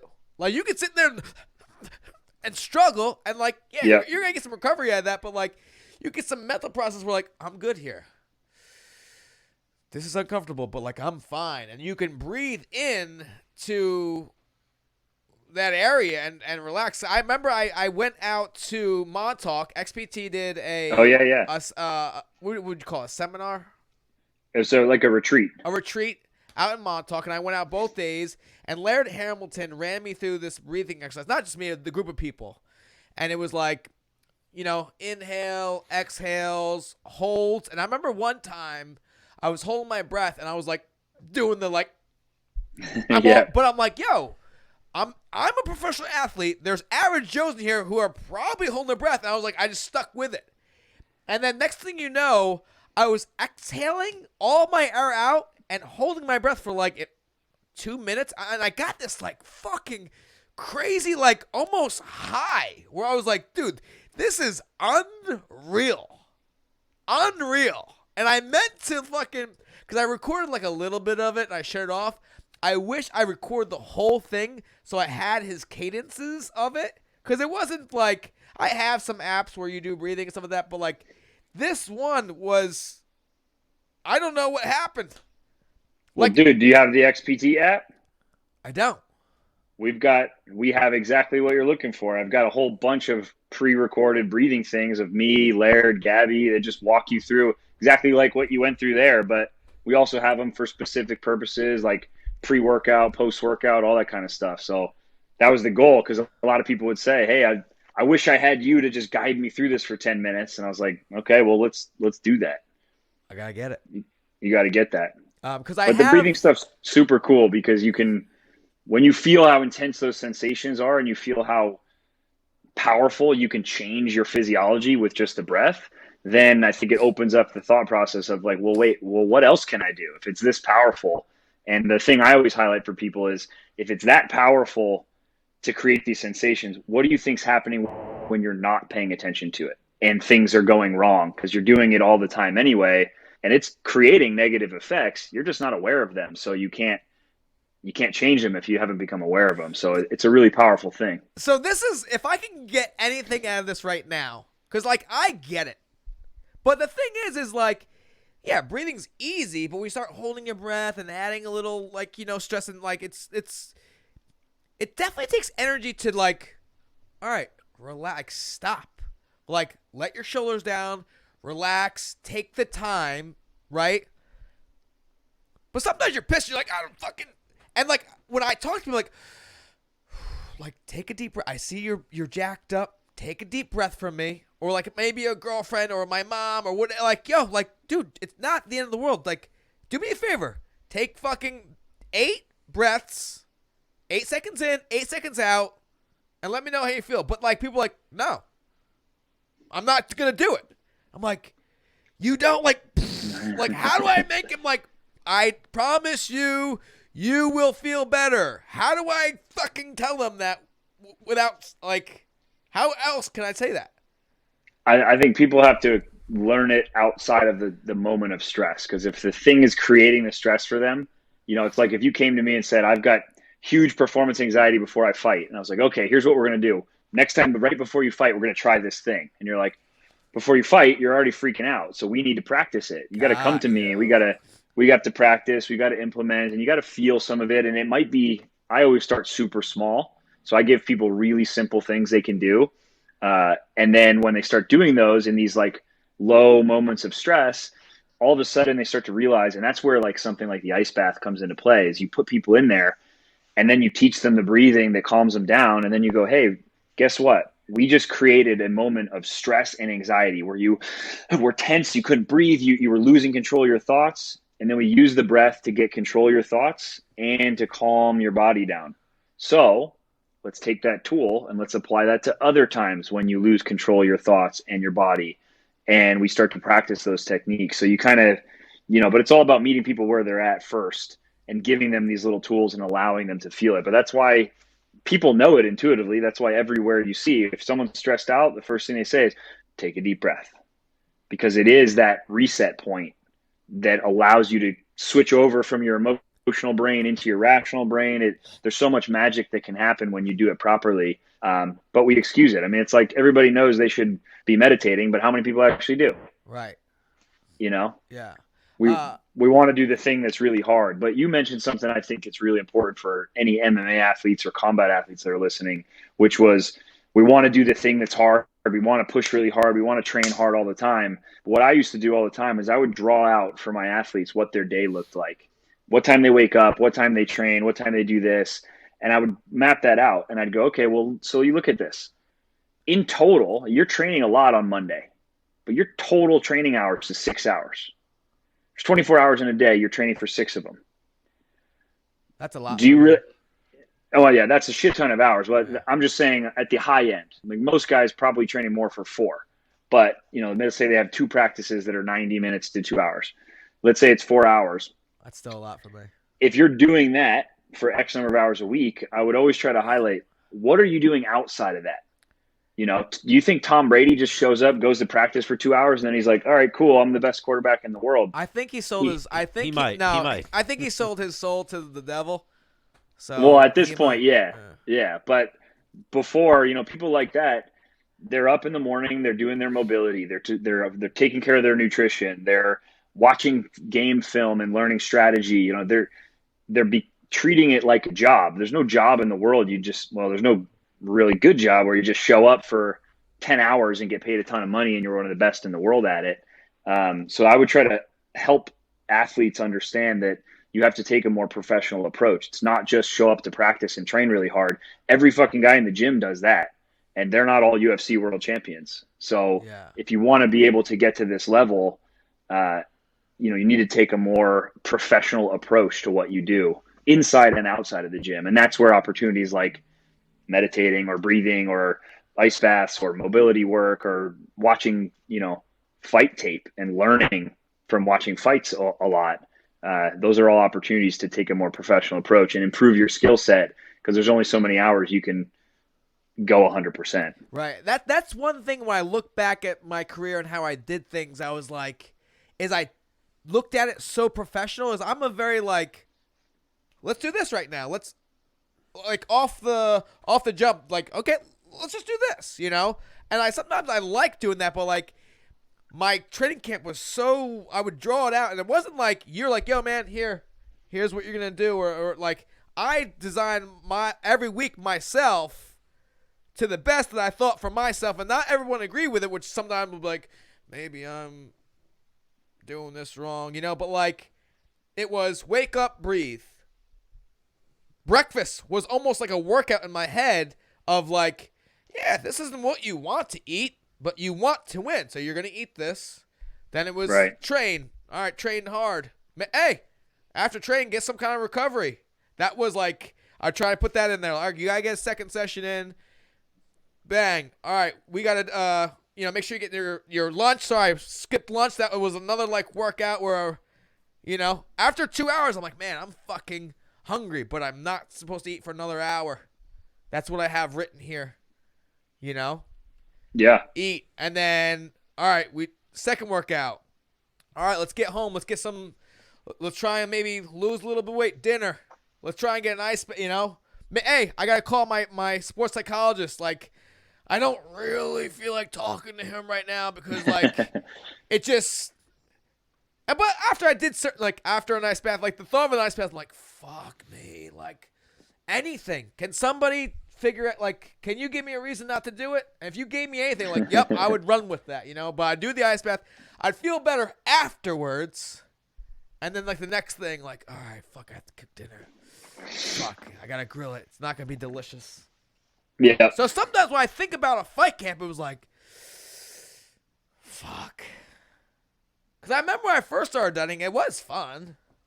But I guess after 8 years, you're like, all right, this is for the birds. What'd you say when you first started dieting? Oh, my God. I was like, man, I'm fucking jacked. I can eat just chicken and broccoli. Like, that's fine. I'm so ripped. I'm 24. You know? It was like a different... Sometimes I wish I could go back to, like, the younger mindset that I had. And I try to... And I think that's why I retired. So I'm like, man, the drive isn't there anymore. You know, like. Yeah, it's a job at that point. Yeah. I took all the, because I'm like, oh, man, how many times you train a day? I'm like, twice. Like, how many hours? Like, 2. Like, that's it. You're like, man, you have an easy job. I'm like, bitch. You have no idea what I went through It's for those 24 hours. Like, when you go Friday with the bar, like, I'm like. Sitting in a sauna at my house, like, fuck. Maybe I get some ice cubes later. I gotta call PJ because I've sold my wood. I know it's for my benefit, but like, I don't fucking feel like it because I just want to shoot myself, kinda. You know, shit. Yeah. Well, luckily you didn't shoot yourself during that. I know. Amazing career that you had. Oh, shut up. So, PJ, we hope we didn't run too far over with you. What it was Cummins. Cummins and Menace were talking about riding bikes and going to Korean saunas together. That's recovery, dude. Recovery. It was recovery. I like it. Recovery. No, it's all good. It's all good. I appreciate you guys having me. It was awesome chatting with you. But you're obviously a genius. No, I want more. Yeah, we'd love to have you again. We'd love to even see if we can block off like an hour or something where you could just help men out there figure it out, you know, help them figure out their fitness, myself included. Menace, fat fuck, dude. I used to be skinny. Menace obviously has endless questions for you, and you can just keep reeling them off, but we don't want to keep you all night. Yeah, let's do it again. I'd love to jump on with you guys. PJ, where can people find you on the internet? And the only thing I put out is on my Instagram is Coach PJ Nestler. And then I put a lot of content out on XPT stuff. So xptlife.com or at XPT Life on social media. YouTube channels, no more. I still have my YouTube channel, but I don't post anything on it. Okay. Now that I work with XPT, I don't keep up any of that. Got you. I don't have my own business anymore. Got you. Still great content on there, no? Yeah, all the videos are still on there, so I still have a ton of content on there. How does Menace get the XTP app? Go to the apps and press an XPT. Yeah, go to the App Store, download XPT Life. Free, or you got to pay for it? The app is free, but there is a paid version that's got more content on it. Okay. But there's a bunch of stuff on the free version as well. Okay. Maybe I'll get you hooked up, Dennis. I don't know if I can pull those kind of strings. Right. I'm not that important, right.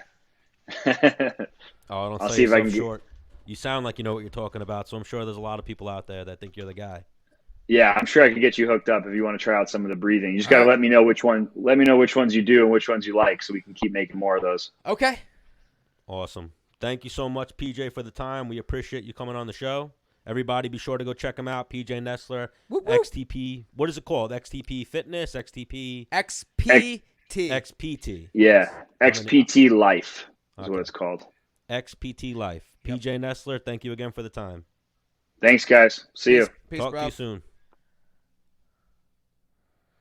So, one of my favorite things and worst things I love and hate about PJ is, like, you know how I'm like a funny, outgoing guy? he's so professional. Like, I'd be in there, like, lifting with him, and I would throw out some jokes, and he wouldn't, like, he wouldn't even be like, all right, now this. But so I loved it because, like, we're scheduled to work out for 1 hour. We work out for exactly 1 hour. We didn't fuck around. He didn't laugh at any of my jokes.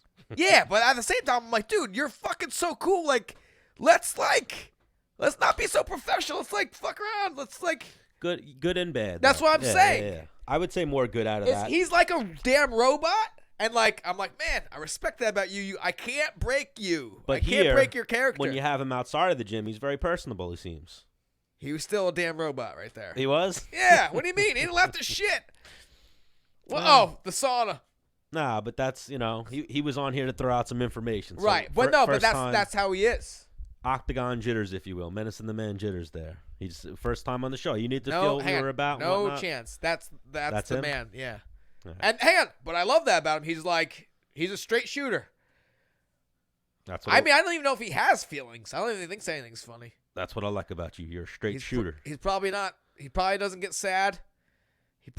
Nothing makes him happy. He's one of those. Like, yeah. Yeah, that's funny. No. But that's like actually funny to him. You get that little reaction out of him. He'd probably be like, you did that because your serotonin levels spiked. You see him laughing? His serotonin's high right now. All right, let's get out of here. Let's just be sure to thank some of the people. So we had Dennis Bermudez Day. Then the day after that, we stopped at Great South Bay Brewery for a little bit more fun. Shout out to our guy Rick over there at Great South Bay Brewery. Whoop, whoop. He's the man, and they're obviously a new sponsor for Menace and the Man. Yep. Of course, we always got to thank Home Interiors by Anthony Giaramita. Our boy Frank hooking us up. Did you just throw it? No. Where'd it go? I did magic. Well, Home Interiors by Anthony Giaramita. When Menace is done abusing us and destroying our $3 million studio here at G Fuel. Hey, when you got it, you got it. We always got to thank our friends at G Fuel. Be sure to go check them out. Just type in G Fuel in Google.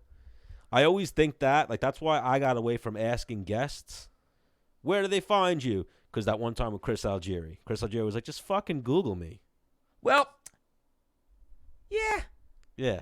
So it's like, if we were more professional, like when the guest comes on, it says they're bam it across the bottom of the screen. Yeah. We'll get there. We could almost get there. I just got to play with this shit a little more. Yeah. I mean, you got the little logo down there, yonder. Yeah. Yeah.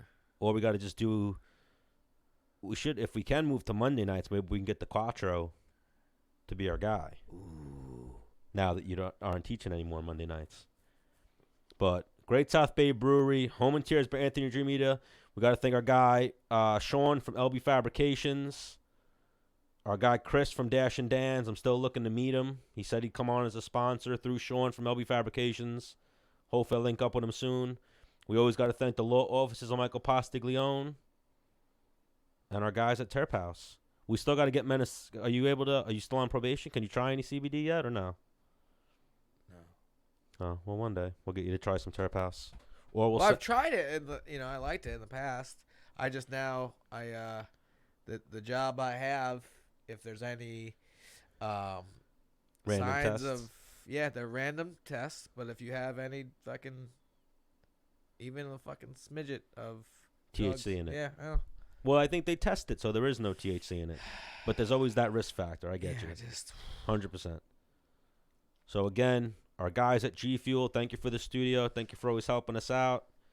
The law offices of Michael Postiglione, LB Fabrication, Home Interiors by Anthony Giaramita, Dashing Dan's, Plumbing, Heating, and Cooling, and Great South Bay Brewery. And also, we got to thank Salon Blonde, who sponsored your bar crawl. They threw you a couple bucks. And if you're looking for How much money did Dennis Bermudez Day raise for the veterans?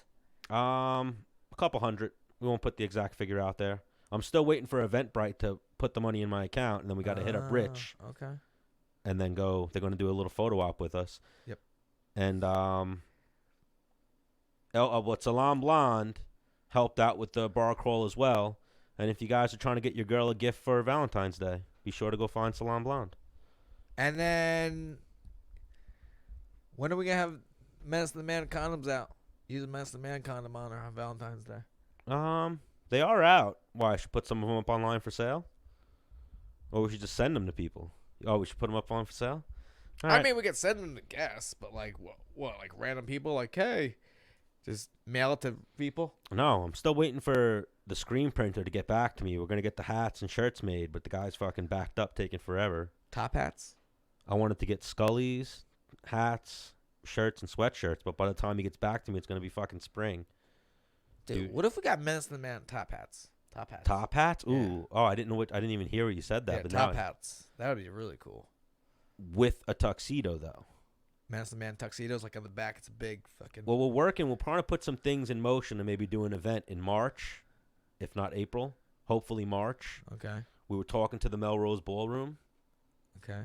so that might happen. And if that night happens, then we'll get some top hats that say Menace and the Man. Wow. Yeah. So. Wow. New year. We're both a little older, a little bit wiser. New year, same me. Yeah. New year, Same me. still fat Stan.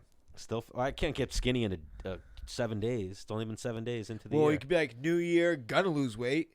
100% gonna lose I'm weight. looking to have like an intense, like, holy shit, look at that 4-pack in the summer. Who, you? Yeah. Why, your abs are all gone now? I mean, they're there. So why wouldn't you have No, a I six-pack? want like. That's what I'm looking for. I'm looking to have my abs back by summer. So Like at least a line in the middle. at least the line on the out, at least the two top abs is what I'm looking for. Wow. They're there now, but they're underneath some of this fat. Yeah. But we'll figure it out. 2012 will be a big year for Menace and the Man. So hit him with your send-off, Menace. Well, see you later. Don't hit me.